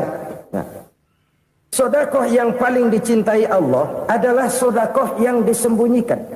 Artinya jauh dari sifat riya. Kan kadang-kadang ada orang sedekah itu disebutkan namanya. Apa tidak bagus? Kalau memang niatnya ikhlas, ya bagus-bagus saja. Untuk memberikan sugesti kepada yang lain. Si Fulan bin Fulan nyumbang sekian, diumumkan. Boleh kalau niatnya untuk memberikan rangsangan kepada yang lain supaya dia menyumbang lebih besar dari orang tadi. Tapi kalau itu mendatangkan riya, maka sedekah yang paling dicintai Allah adalah sedekah yang disembunyikan. Tangan kiri saja tidak tahu apa yang diberikan oleh tangan kanan. Sedekah yang dilakukan dengan ikhlas akan merupakan perbendaharaan surga, tersembunyi dari pandangan orang lain, tidak seorang pun tahu. Karena memang sikap yang baik adalah melupakan kebaikan dan mengingat kesalahan. Itu salah satu ciri orang bahagia. Orang yang selalu mengingat kesalahannya dan berusaha melupakan segala kebaikannya. Kalau dia akan ada kebaikan, dia tidak bisa ikut, dia merasa rugi karena dia merasa belum pernah berbuat baik. Tapi kalau akan melakukan kesalahan baru, dia ingat kesalahan yang sudah-sudah, sehingga terhalang baginya untuk melakukan satu kesalahan baru. Demikianlah saudara-saudara, bahwa Allah melebihkan rizki sebagian kita dari yang lain, agar terjadi tolong-menolong dalam kehidupan ini. Jadi kesenjangan yang nature, kesenjangan yang alami, itu sunnatullah. Ada yang kaya, ada yang miskin, ada yang kelas menengah. Nah, kenapa lalu sekarang kita berusaha mengentaskan kemiskinan? Oleh karena adanya kesenjangan struktural. Kalau yang kaya bisa semakin kaya, kenapa yang miskin tidak bisa naik jadi ikut sedikit kaya? Sebab pada dasarnya Islam adalah agama yang sejak turunnya sudah berupaya memerangi kemiskinan. Bahkan dikatakan kemiskinan itu mendekatkan kepada kekufuran. Orang kalau miskin udah dekat banget sama kafir. Gampang menjadi kafir. Berapa banyak saudara-saudara kita yang oleh karena soal perut, oleh karena soal materi, terpaksa meninggalkan dan menanggalkan akidahnya. Menjual petunjuk yang diberikan Allah dengan kesenangan dunia yang cuma sebentar ini. Na'udzubillah, thumma na'udzubillah. Jadi makin kita sembunyikan satu sedekah, semakin banyak perbendaharaan kita di surga. Sedekah yang paling dicintai Allah adalah sedekah yang disembunyikan. Malahan ada seorang sufi, dia punya kebiasaan kalau pergi sholat Jumat, dia bawa uang, itu uang dia taruh di bawah tikar masjid. Dia niat sedekah kepada siapa saja yang nemuin itu duit. Maksudnya apa? Supaya yang nemuin nggak tahu siapa yang punya duit. Demikian dia saking ingin menyembunyikan sedekahnya. Karena sifat riya itu bisa memakan amal kita sendiri. Riya itu termasuk menyebut-nyebut kebaikan kita. Orang yang suka nepuk dada, sedikit-sedikit ngitungnya kalau nggak gua. Tuh kalau nggak gua tuh. Tuh yang belas itu kalau nggak gua. Iya kalau nggak lu kenapa emang? Orang yang suka menepuk jasa. Tuh biasanya memang begitu saudara-saudara. Kalau perang lagi berkecamuk, orang nggak sempat ngaku jadi pahlawan. Tapi begitu perang selesai, yang kagak kenal bedil ngaku pahlawan, mas. Itu sesuatu yang biasa. Oleh karenanya, orang-orang yang ikhlas dalam bersedekah, disembunyikannya sedekah itu, Allah cinta betul. Malahan ada hadis memberikan jaminan, inna sedaqatal mar'il muslimi tazidu fil umri wa tadfa'u mitatas su'i. Sesungguhnya sedekahnya seorang mukmin tazidu fil umri, bisa menambah umur panjang. Wa tadfa'u mitatas su'i, dan menyelamatkan manusia dari mati secara su'ul khatimah. Jadi siapa yang kepengen panjang umur, banyaklah sedekah. Yang bosan hidup, pelit terus. Sedekah menambah panjang umur dan menyelamatkan manusia dari mati secara su'ul khatimah. Pak, katanya umur itu nggak bisa ditambah, nggak bisa dikurangin. Kapan? Kalau ajal sudah datang. Wa idza jaa ajaluhum la yastakhiruna sa'atan wa la yastaqdimun. Kalau ajal datang tidak bisa dimajukan, tidak bisa dimundurkan. Itu kalau ajal sudah datang. Tidak bisa lagi umur ditambah dikurangi, sudah datang. Tapi kalau belum datang, itu kan haknya Allah. Mau ditambah, mau dikurangi, hak prerogatif Allah. Sebagai pencipta manusia, Allah Maha Kuasa dan Maha Mampu. Sedekah ini menambah panjang umur dan menyelamatkan manusia dari mati secara su'ul khatimah.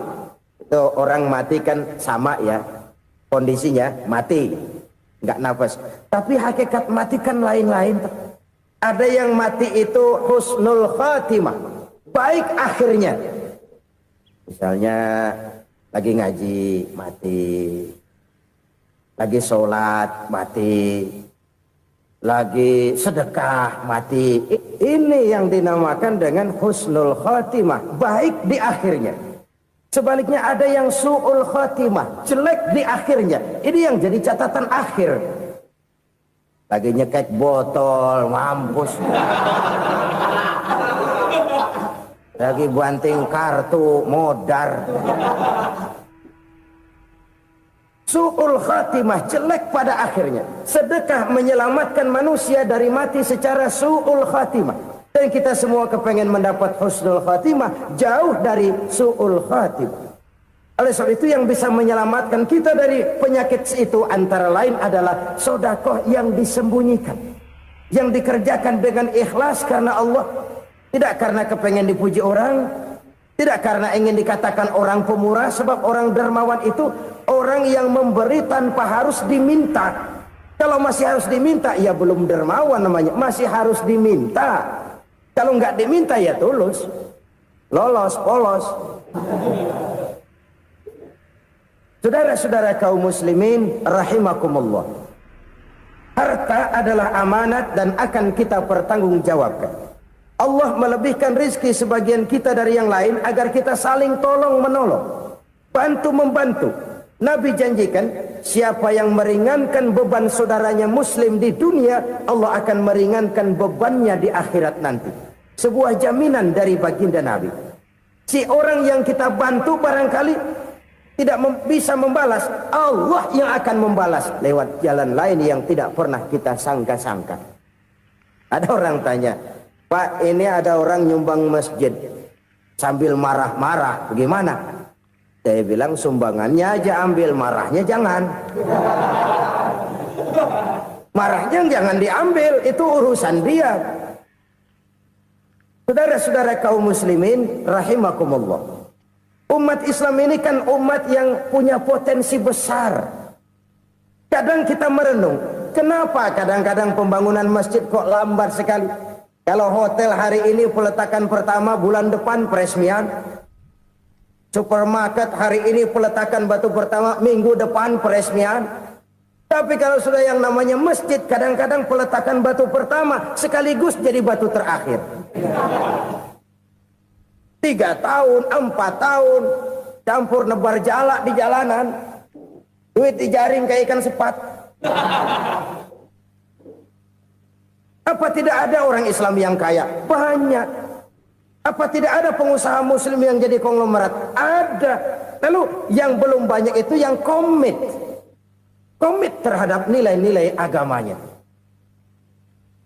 Akhirnya kita jatuh jadi umat yang lemah. Belum ada pengusaha konglomerat muslim buka pabrik super mie cap beduk misalnya umpamanya atau pabrik kecap cap sorban supaya identitas keislamannya sedikit kelihatan. Kita jatuh jadi umat yang lemah karena potensi tidak terinventarisir dengan baik. Kita ini ibarat kompor yang cuma matengin nasi orang lain. Potensi kita dimanfaatkan oleh orang lain. Ukhuwah Islamiyah kita baru terbatas kepada silaturahmi. Ukhuwah di bidang ekonomi kita lemah, ukhuwah di bidang kebudayaan kita lemah, apalagi ukhuwah di bidang politik kita lebih rapuh lagi. Padahal ukhuwah itu adalah totalitas kehidupan manusia, menyangkut ipolek sosbud, memerlukan nilai-nilai ukhuwah. Jadi oleh karena itu mari kita menyadari di dalam harta kita, Walaupun kita yang cari, pergi pagi, pulang sore, peras keringat, banting tulang, di sana ada harta anak yatim. Di sana ada hak masjid. Di sana ada hak pesantren. Di sana ada hak jihad. Berbahagialah seseorang apabila dia oleh Allah dijadikan keran.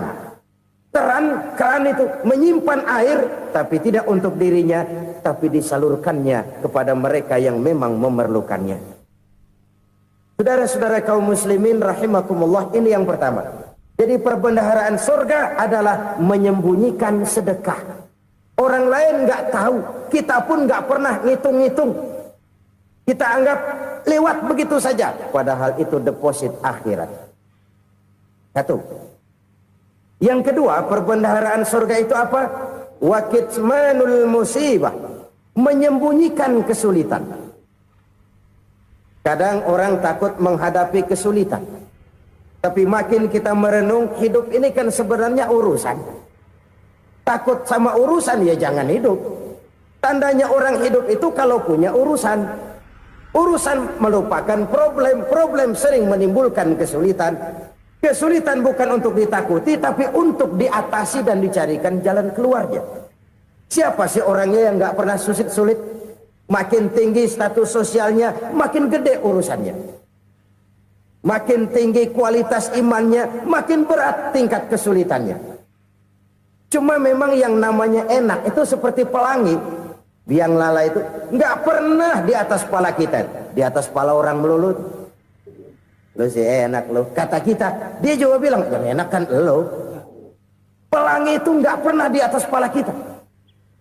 Kata tukang beca, aduh enak ya naik Mercy. Kata tukang beca, apa yang di dalam mobil Mercy? Aduh enak bener tukang beca, di jok ngeringkuk ngorok pulas bener. Saya kamar pakai AC, sejuk, tempat tidur sutra, empuk, alga, spring bed, kulak kulik, nggak bisa pulas kalau belum minum Valium, belum tidur. Enak bener tukang beca, di jok ngorok nggak tahu wetan kulon. Si tukang beca bilang yang di Mercy enak, yang di Mercy bilang tukang beca enak. Inilah enak, nggak pernah di atas kepala kita, di atas kepala orang lain melulu enak itu. Nah, saudara-saudara, yang merupakan perbendaharaan surga itu orang yang bisa menyembunyikan kesulitan, baik pribadi ataupun rumah tangga. Nih terutama rumah tangga yang jadi soalnya. Kadang-kadang kita ini kalau senang, sebaliknya kalau senang kita diam, kalem aja, cuek. Banyak banget duit kita bawaan, diam aja udah. Malah ketemu orang takut. Tapi begitu susah, sekampung tahu. Padahal Nabi mengajarkan perbendaharaan surga itu menyembunyikan musibah, menyembunyikan kesulitan. Kalau enak, cerita sama orang-orang. Kalau nggak enak, rasain sendiri, tekan sendiri, atasin sendiri. Kita kan sebaliknya, senang kita diam, asal lagi susah, paling tidak kita nyari teman buat cerita kesusahan. Siapa orangnya yang nggak pernah susah? Cuma soalnya bagaimana kita mengatasi kesusahan itu sendiri. Begitu juga misalnya kalau orang sudah berumah tangga, itu orang tuanya harus menjadi tempat dia cerita yang enak-enak saja. Yang nggak enak rasain berdua, selesaikan berdua, atasin berdua. Jangan dibalik. Asal senang diam, giliran susah saja. Maknya laporan. Terbalik. Bisa menjaga security informasi. Maka nama bayam keluar diam, malah seluitan. Enak amat lo makan daging ayam. Security informasi. Saudara-saudara kaum muslimin rahimakumullah. Ujian yang terberat itu yang pernah diberikan kepada para nabi, para rasul, para aulia, para ulama. Makin tinggi keimanan, makin berat bentuk kesulitan. Ayo saya kemukakan satu contoh saja. Ada seorang nabi yang kaya, nabi kaya, namanya Nabi Ayub. Iblis kalau orang begini kan keki, ibadahnya rajin, kaya. Nih yang kayak begini susah digodain. Kalau ibadahnya rajin, miskin, kali bisa disogok. Sini imannya mantap, ibadahnya rajin, kaya, nabi lagi. Oh, tapi namanya iblis nggak kurang akal, laporan, Tuhan, kenapa Les? Ya ini bahasa saya, bahasa Qurannya sih nggak gitu. Itu hambamu yang namanya Ayub, dia rajin ibadah cuma karena dikasih kaya aja. Coba kasih miskin dia, berhenti dia sembahyang. Ah, kamu bisa aja. Saya tahu Ayub itu hambaku yang ikhlas. Saya buktiin Tuhan, silahkan. Dibuktiin lah, iblis turun ke alamin.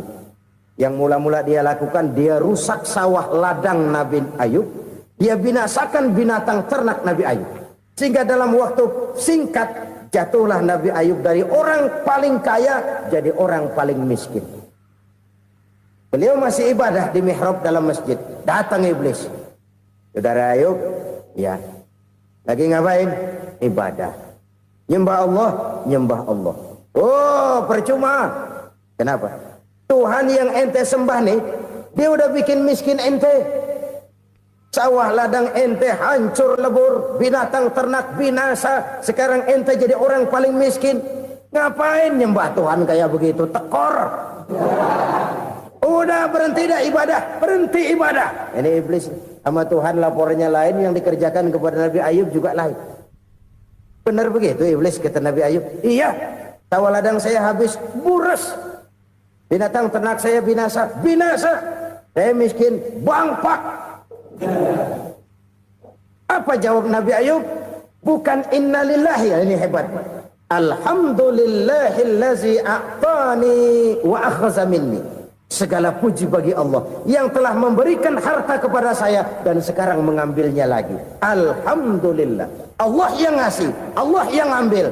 Itu mah urusan Allah. Iblis cuman ibadah jalan terus, sujud lagi Nabi Ayub. Iblis seleher gondok banget. Dasar Nabi nggak mempan dia apa-apain. Miskin malah alhamdulillah. Allah yang ngasih, Allah yang ambil. Jadi kalau kita tidak komit, kita tidak terikat kepada kaya, miskin, senang, susah, apa yang bisa bikin kita susah? Jadikan kekayaan, kemiskinan, jadikan senang, susah sebagai anak buah yang bisa kita atur. Jangan kekayaan ngatur kita, jangan kemiskinan ngatur kita. Kita yang harus mengatur mereka. Senang, susah, kaya, miskin, bahagia, sengsara, jadikan itu anak buah yang bisa kita atur. Kalau sekarang kita kaya, lain saat boleh jadi kita miskin, semiskin-miskinnya. Allah yang ngasih, Allah yang ambil. Tenaga mana yang bisa menghalangi? Ibadah jalan terus. Iblis makin gondok. Dasar Nabi loh. Akhirnya apa? Nabi Ayub dikerjain, diberikan penyakit. Demikian fatal penyakitnya. Bayangin, udah miskin sakit. Masya Allah. Miskin sakit. Sakitnya nggak lama, kira-kira 16 tahun. Istrinya 3, 2 mental minta ceraiin. Ngerawatin laki bengek begini. Senang belum tentu, susah udah pasti nih. Cerai aja, cerai dah. Cerai. Tinggal satu Siti Rahmah yang setia menemani beliau. Sesetia-setianya hati perempuan. Satu saat Siti Rahmah bilang, "Bang, iya, abang kan Nabi, Bang. Lalu, namanya Nabi kan doanya jarang meleset, Bang. Maksud kamu minta kenapa sih sama Tuhan biar abang sembuh, baik dah, Bang?" Siti Rahmah, "Iya. Saya sakit berapa tahun sih dah? 16 tahun, Bang. Sebelum ini saya sehat berapa tahun? Ya kira-kira 60 tahun, Bang. Nah, coba ente banding-bandingin, Rahmah. Saya dikasih sehat 60 tahun, dikasih sakit 16 tahun. Sudah nggak sabar mau doa kepada Allah minta sembuh. Saya malu kepada Allah. Diuji dengan yang luar biasa seperti ini, tidak mengganggu stabilitas kehambaannya. Dia tetap menghamba kepada Allah Subhanahu wa ta'ala. Saudara-saudara kaum muslimin rahimakumullah. Kunci menghadapi kesulitan itu apa? Allah jelaskan dalam satu ayat, wa basyiris sabirin alladzina iza asabathum musibah qalu inna lillahi wa inna ilaihi raji'un. Gembirakan orang-orang yang sabar. Siapa mereka itu? Yang apabila mendapat musibah mereka kembali kepada keyakinan dasar, segalanya dari Allah dan segalanya akan kembali kepada Allah. Ini konsepsi dasar dari sikap muslim dalam menghadapi berbagai kesulitan. Segalanya dari Allah, segalanya akan kembali kepada Allah. Kalau ini sudah kondisi dasarnya, maka kita akan lapang menghadapi kenyataan bagaimanapun pahitnya. Apakah itu namanya miskin, apakah itu namanya sakit, bahkan maut sekalipun. Maut sekalipun.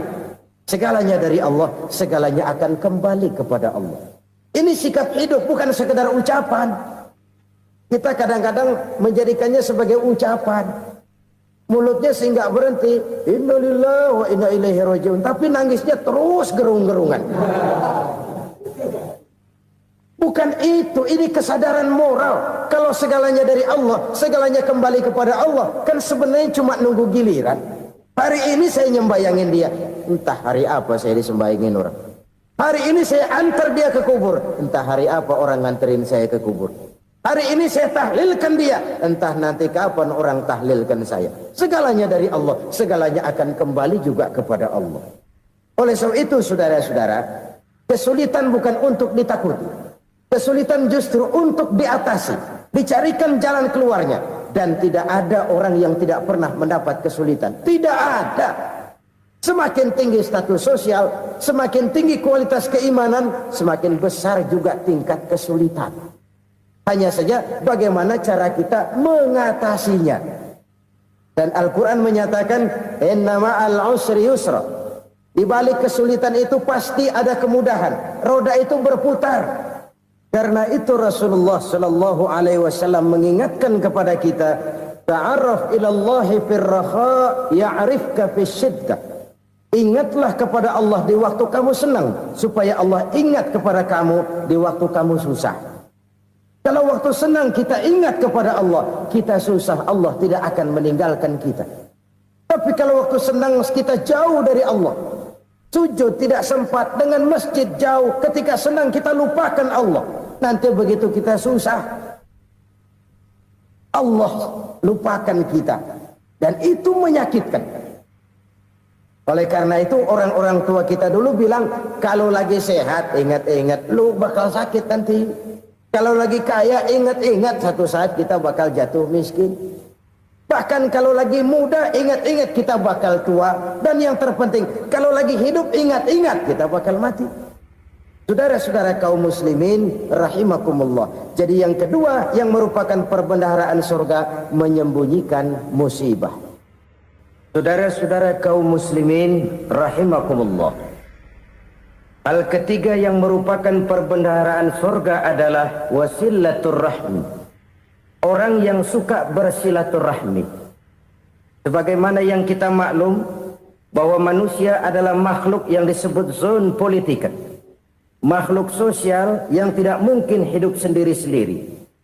Betapa dan siapapun kita memerlukan orang lain. Bodoh betul manusia kalau tinggal di tengah masyarakat tapi tidak mau bermasyarakat. Merasa hebat sendiri, pintar sendiri, gagah sendiri, kaya sendiri. Mungkin kalau mati juga ngubur sendiri. Jangankan kita di sini, di sorga saja Nabi Adam waktu sendirian bengong melulu, mondar mandir. Allah tegur dam sepidam. Ya ini kalau bahasa saya. Iya Tuhan, sepi ini nggak ada coret-coretan pisan ini. Diciptakan Siti Hawa baru anteng Nabi Adam. Itu di sorga. Cobalah. Umpamanya saudara tinggal di Jakarta nih. Kayak bener. Apaan aja di Jakarta punya saudara dah. Jembatan Semanggi ambil. Monas, Buntel bawa pulang. Hotel-hotel ambil semua. Cuman tinggal di Jakarta sendirian, apa enaknya? Betapa dan siapapun kita perlu orang lain.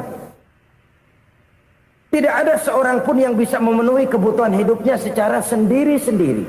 Nah, Islam telah menyelamatkan manusia dari ras diskriminasi, mengikat manusia dengan persaudaraan yang berlandaskan kepada akidah. Karena itu dianjurkan bersilaturahmi.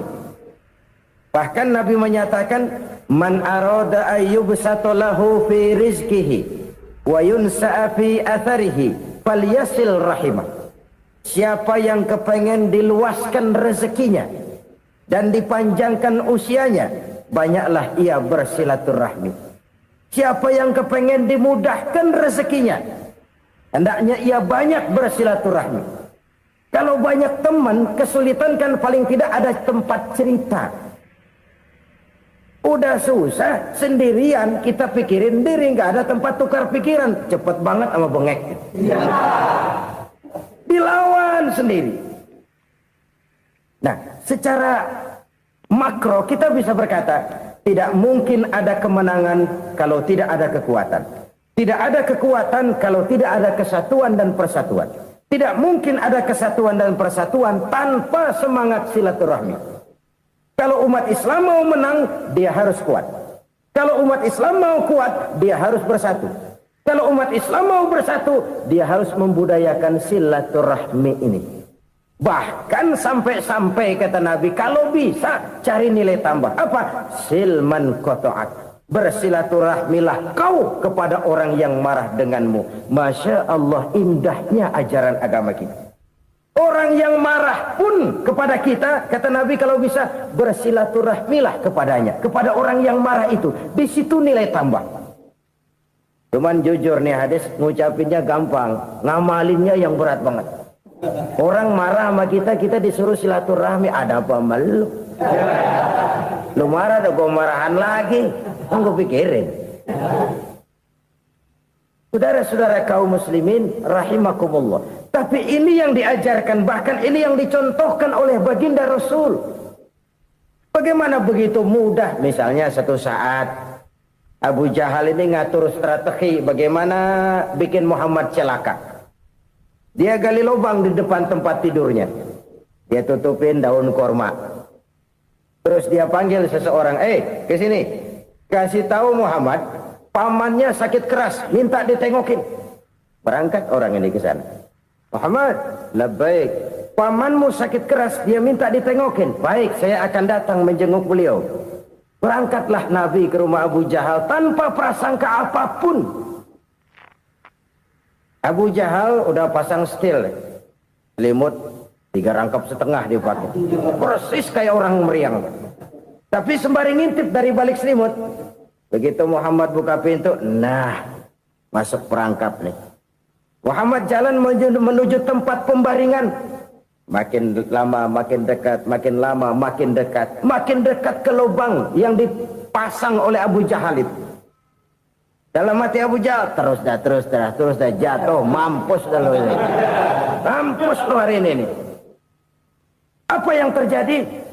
Malaikat Jibril datang. Muhammad, pamanmu cuma pura-pura sakit. Di depan tempat tidurnya ada lubang perangkap supaya kamu jatuh ke situ. Sudah, kamu pulang. Balik kanan Nabi. Sudah hampir jatuh ke lubang, balik kanan, pulang. Bayangin kecewanya Abu Jahal. Muhammad dikit lagi, Muhammad dikit lagi. Enggak paman, saya pulang aja. Emosi bangun dari tempat tidur, enggak sadar kalau lagi pura-pura sakit. Lompat ngejar Nabi, dia lupa dengan lubang yang dia gali. Usrak, nyemplung sendiri ke dalam lubang.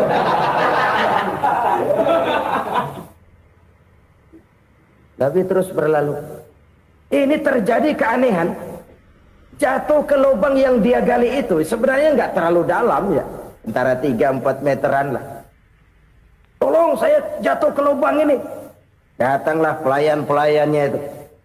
Angkat saya dari sini. Oh, yang ngulurin tambang. Satu gulung, belum juga nyampe itu tambah. Kurang, beli lagi ke warung. Sambung, ulur lagi, nggak juga bisa sampai. Wah, ini kerjaan Muhammad ini. Tolong, siapa salah seorang kamu ke rumah Muhammad, kasih tahu encangnya kecebur. Minta ditolongin. Sampaikan kepada Rasul. Kenapa? Pamanmu jatuh ke lubang, Muhammad minta tolong diangkatin. Tambang udah nyambung-nyambung nggak nyampe juga. Ya, nanti saya datang, saya tolong. Coba aja. Nyata-nyata orang berniat jahat mau mencelakakan dia. Datang dia menolong. Ini yang disebut air tuba dibalas air susu ya ini. Bukan sebaliknya. Air tuba dibalas air susu. Paman, kecebur ya? Iya Muhammad, tolong ini. Pegang tangan saya.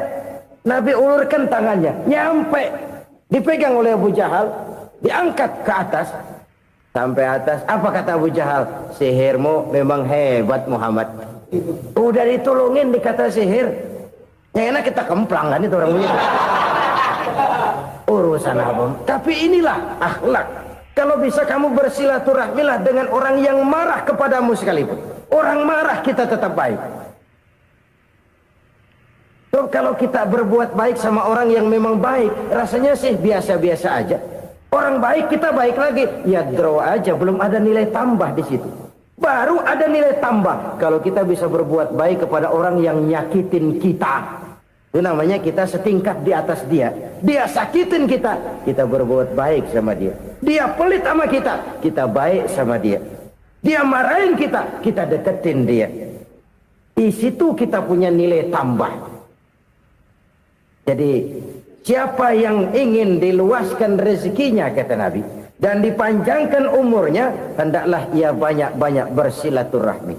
Sederhana sebenarnya silaturahmi, tapi silaturahmi membangkitkan semangat kesatuan dan persatuan. Kesatuan dan persatuan melahirkan kekuatan. Dalam matematika 1 ditambah 1 pasti 2. Tapi di tengah masyarakat, 1 orang takut ditambah 1 orang takut, hasilnya jadi 2 orang setengah berani. Kenapa setengah berani? Karena udah berdua. Tadi pan takut sendirian. Kalau dia kumpul turu-turu takutlah jadi berani.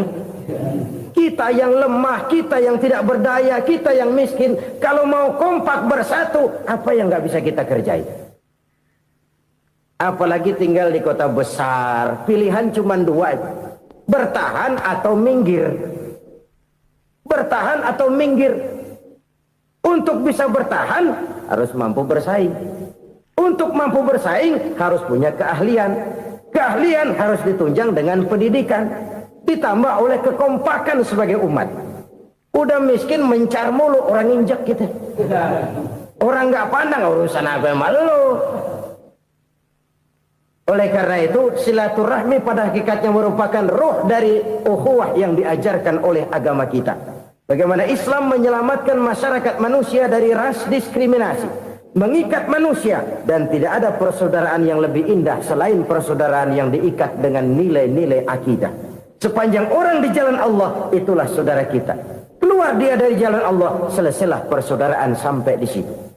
Karena itu, kalau ingin menyimpan sesuatu di surga, banyaklah bersilaturahmi. Datang ke rumah ini, datang ke rumah itu, dan lain sebagainya. Itu simpanan kita di akhirat nanti. Ini yang ketiga. Saudara-saudara, yang keempat, perbendaharaan surga itu apa? Wa qawlu la hawla wa la quwwata illa billah.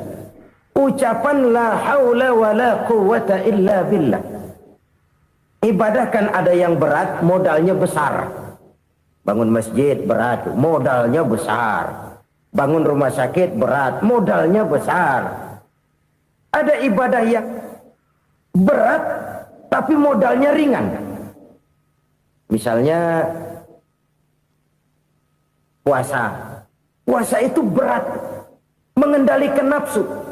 Kalau sekedar nggak makan nggak minum sih enteng, mengendalikan nafsu. Itu jihad terbesar, tapi kan modalnya ringan, cuma niat saja. Ini ibadah berat, modalnya ringan. Ada ibadah yang ringan, modalnya juga enteng. Seperti termasuk ucapan la haula wa la quwwata illa billah. Tanpa sadar, la haula wa la quwwata illa billah. Nyelengin tuh di surga.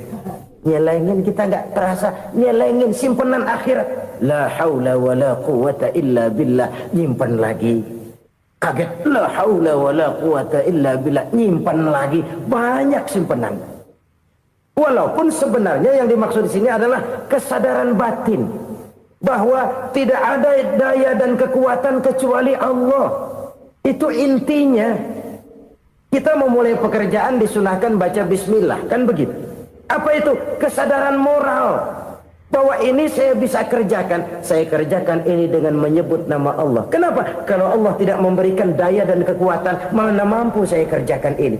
Maka saya kerjakan ini dengan menyebut nama Allah. Bismillah. Kesadaran moral. Manusia hanya wajib berusaha, tapi nggak pernah wajib berhasil. Banyak hal-hal yang kalau kita renungkan secara rasio nggak mungkin, tapi jadi kenyataan. La haula wala quwata illa billah. Tidak ada daya dan kekuatan kecuali bagi Allah semata-mata. Kesadaran moral akan kelemahan dan keterbatasan makhluk bernama manusia.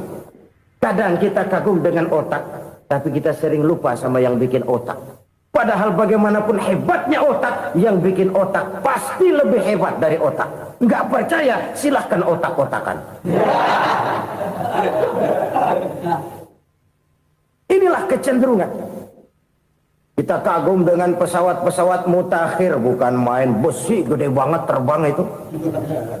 Alangkah hebatnya. Lalu apa yang bikin otak tidak lebih hebat dari itu semua? Kita puji laut. Apa yang bikin laut tidak lebih hebat dari laut itu? La haula wa la quwata illa billah. Tidak ada daya dan kekuatan kecuali Allah. Apa yang bisa kita lakukan? Kalau tidak karena daya dan kemampuan yang diberikan oleh Allah kepada kita. Lahirlah sikap tawadu, rendah hati. Tidak melonjak menjadi angkuh dan sombong. Sadar akan kelemahan dan keterbatasan diri. Sebagai makhluk yang diciptakan oleh Allah Subhanahu wa ta'ala. Jadi satu sisi ini ucapan yang berpahala, la haula, jadi wiridan. Pada sisi lain ini kesadaran moral, sikap mental, kesadaran batin bahwa yang punya daya dan kekuatan itu cuma Allah. Kita nggak pantas untuk sombong, sebab sombong itu pakaiannya Allah. Kita nggak sedang pakai pakaian Allah, kegedean. Dan makin kita renungi, makin terbentur. Apa sih yang bisa kita sombongin? Kita mau sombong apa? Kaya? Pintar? Itu kan semua relatif. Di atas langit masih ada langit lagi. Jadi oleh karenanya, marilah kita menyadari. Manusia hanya wajib berusaha, tapi tidak pernah wajib berhasil. Yang berusaha saja tidak wajib berhasil, apalagi yang tidak berusaha. Islam bukan agama orang pemalas yang selesai sholat lalu ngelohom, nggelenggem ayem-ayem. Tapi Islam bukan agama orang sombong yang setelah berusaha lalu tidak memerlukan Allah. Kita bisa saja bikin proyeksi, tahun sekian kita bakal panen besar menurut perhitungan otak. Tapi ada kejadian lain. Apa? Tikus ngambek. Habis itu dimakanin tikus, panen gagal. Proyeksi rasional gagal oleh tikus-tikus yang ngambek itu. Bisa saja terjadi. Tahun depan kita panen besar, urung. Kenapa? Musim panas panjang. Dan sekarang ini koran-koran bikin berita musim mengalami penyelewengan. Bukan cuma manusia yang nyeleweng sekarang. Musim pakai nyeleweng. Mestinya kan musim hujan udah selesai. Masih hujan-hujan juga. Musim. Nah sekarang kita boleh bikin proyeksi. Kita bakal panen besar. Tahu-tahu musim panas panjang. Sawah retak, air kering. Cari teknokrat yang paling botak. Suruh pendekin tuh musim panas. Subhanallah, sungguh luar biasa apa yang sudah disampaikan oleh guru kita, almarhum Kiai Haji Zainuddin MZ. Sahabat beriman yang dirahmati Allah, tetaplah di channel ini karena kajian ini belum selesai dan masih banyak hal-hal menarik yang akan disampaikan oleh guru kita, almarhum Kiai Haji Zainuddin MZ. Maka dari itu, tetaplah di sini dan mari kita lanjutkan kembali. Selamat mendengarkan. La haula wa la quwata illa billah. Inilah kesadaran moral. Saudara, saya teringat satu saat ada seorang konglomerat. Umurnya ya kira-kira 70-an. Satu saat dia ditanya oleh wartawan, "Pak, umur Bapak berapa sih?" "Ya paling 10 tahun." 10 tahun? 10 tahun? Anak bapak berapa orang? Satu. Satu saja? Satu. Harta bapak berapa? Ya paling-paling bangsa 7 juta kali. 7 juta? Iya. Pak, kenapa bapak bohongi saya? Bapak punya buku biografi. Koran-koran, majalah-majalah banyak memuat cerita riwayat hidup bapak. Saya tahu umur bapak 70. Kenapa bilang cuma 7 tahun? Saya tahu anak bapak 8. Kenapa cuma bilang 1? Saya tahu harta bapak miliaran, mungkin triliunan. Pabrik di mana-mana, bank di mana-mana. Kenapa bilang uang bapak cuma 7 juta? Nah, kata si konglomerat tadi, kamu benar nak, kamu benar. Umur saya kalau jumlahnya memang 70 nak. Cuman ingat-ingat saya, baru 7 tahun terakhir ini saya sujud. Baru 7 tahun terakhir ini saya berusaha dekat dengan Allah. Saya laksanakan perintahnya, saya jauhi larangannya. 7 tahun inilah rasanya yang ada nilainya di hadapan Allah. Yang 63 tahun matong, kelabu, kelem umur gue. Habis untuk maksiat, untuk munkarat. Maka ketika ditanya tadi, umur saya 7 tahun itu. Oh begitu Pak. Oh iya. Lalu anak Pak. Anak bapak kan 8. Kenapa bilang cuma 1? Nah, kalau jumlah hitungannya memang anak saya 8. Tapi dari 8 orang ini rasanya cuma 1 nih. Yang bakal jadi buah hati, belahan jantung. Pelanjut cerita, penerus sejarah. Bakal jadi anak soleh yang akan mendoakan saya. Cuma 1 rasanya anak saya ini yang bakal jadi buah hati saya. Besar-besaran saya. Yang akan mendoakan di kubur saya. Yang akan mendoakan di akhirat saya. Yang 7 orang mana? Masya Allah, yang atu tenggeng, yang atu nyekek botol ngolo, yang atu nggak karu-karuan. Makanya saya bilang 1 anak saya yang akan bisa mendoakan saya. Oh begitu Pak. Iya.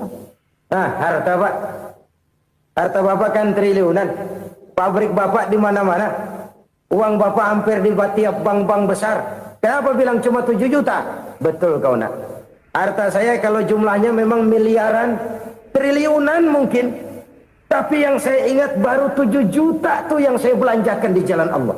Saya nyumbang masjid, saya santuni yatim piatu, saya bantu pembangunan pesantren, saya bantu pembangunan rumah sakit Islam. Itu yang akan saya bawa pulang ke akhirat, yang 7 juta itu. Yang triliunan itu nanti akan diperebutkan oleh anak-anak saya sebagai waris saya. Jadi harta saya 7 juta itu yang bakal nemenin saya di akhirat. Yang akan saya bawa pulang jadi teman saya. Saudara-saudara kaum muslimin, jangan-jangan orang tua itu adalah kita-kita ini. Jangan-jangan kita-kita ini adalah orang tua itu.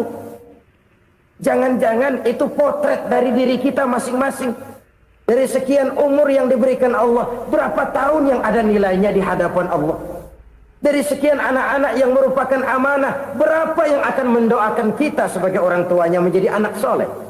Dari sekian banyak harta yang diberikan Allah, berapa yang akan kita bawa pulang menghadapnya nanti, yang kita belanjakan di jalan Allah?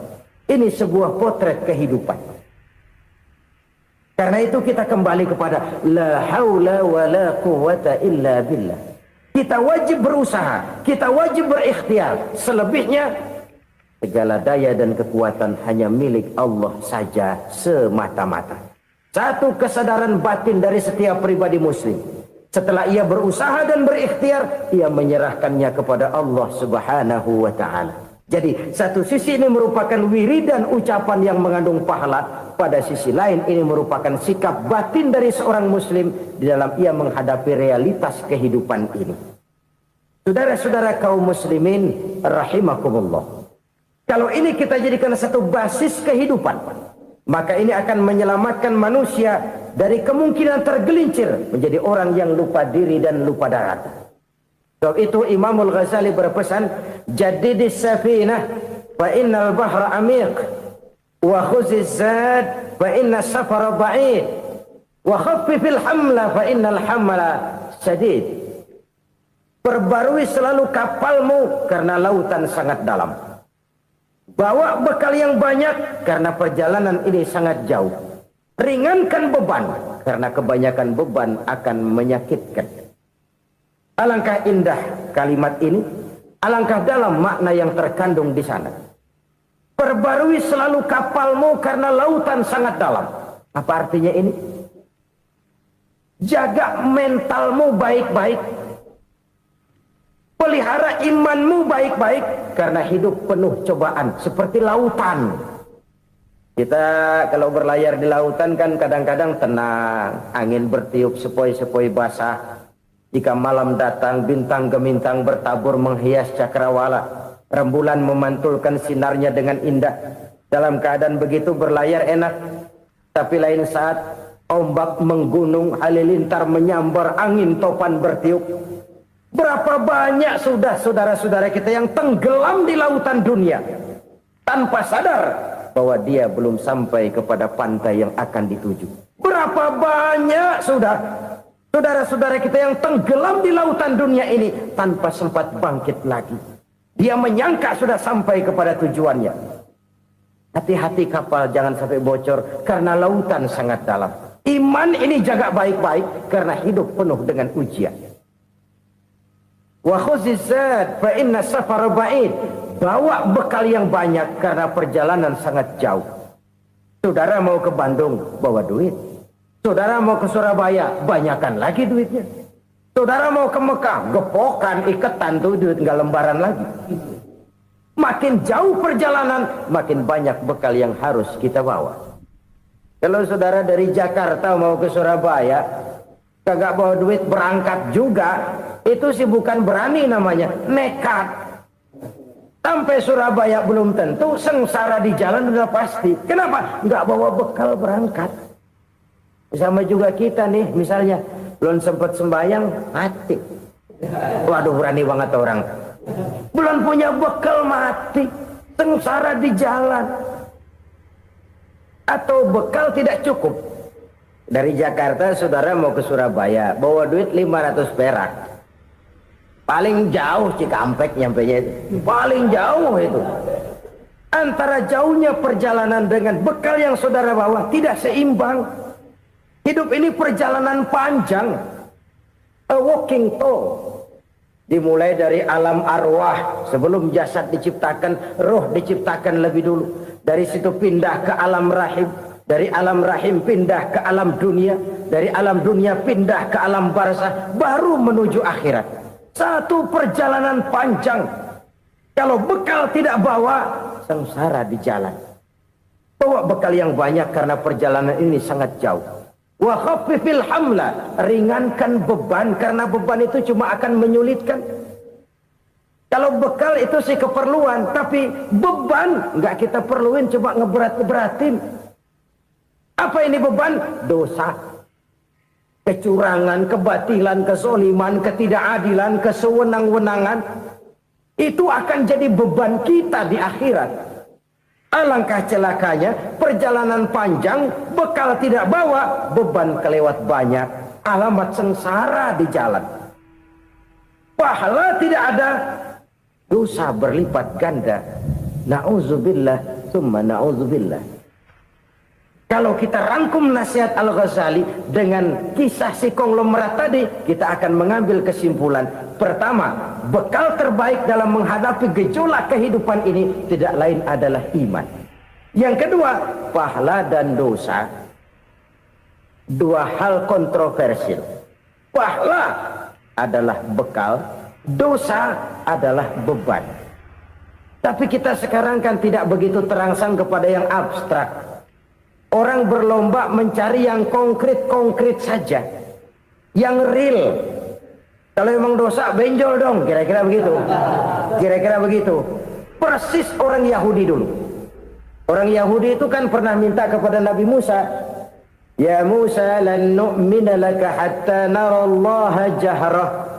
Musa, kami nggak bakal mau beriman kepada Allah kalau belum kami lihat Allah ada nongkrong di depan kami. Kalau memang Tuhan ada, taruh dong di depan kami. Mau yang konkret-konkret saja. Kalau memang dosa, benjol dong. Kalau memang pahala, berasa dong. Orang terangsang kepada yang real, yang konkret-konkret saja. Karena itu, untuk mengejar dosa, orang mau bayar. Tapi untuk mengejar pahala walaupun tidak bayar, orang segan.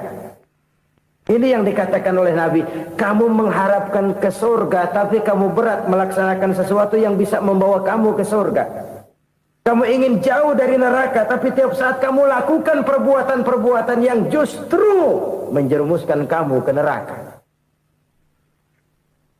Idda'aitum an-najata minan nar wa ramaitum fiha anfusakum. Kamu ingin selamat dari neraka, tapi kamu lemparkan diri kamu ke neraka. Kamu ingin masuk surga, tapi berat sekali kamu melakukan perbuatan-perbuatan yang bisa menyampaikan kamu di surga. Saudara-saudara kaum muslimin, rahimakumullah. Jadi hal keempat yang merupakan perbendaharaan surga adalah la haula wa la quwwata illa billah. Satu sisi ini merupakan ucapan yang memperberat timbangan akhirat. Pada sisi lain ini merupakan sikap hidup seorang muslim. Kesadaran batin yang sangat dalam bahwa tidak ada daya dan kekuatan kecuali Allah. Dan itu kita simbolkan pada saat memulai pekerjaan dengan Bismillah. Dengan menyebut nama Allah. Satu kesadaran moral. Saya hanya bisa melakukan ini karena diberikan daya dan kekuatan oleh Allah. Lahirlah sikap tawadu, rendah hati, tidak melonjak menjadi angkuh dan sombong. Saudara-saudara, sampai sini dulu jumpa kita kali ini. Semoga 4 perbendaharaan surga ini dapat kita lakukan, yang kelak akan merupakan bekal kita di kemudian hari nanti. Amin ya rabbal alamin.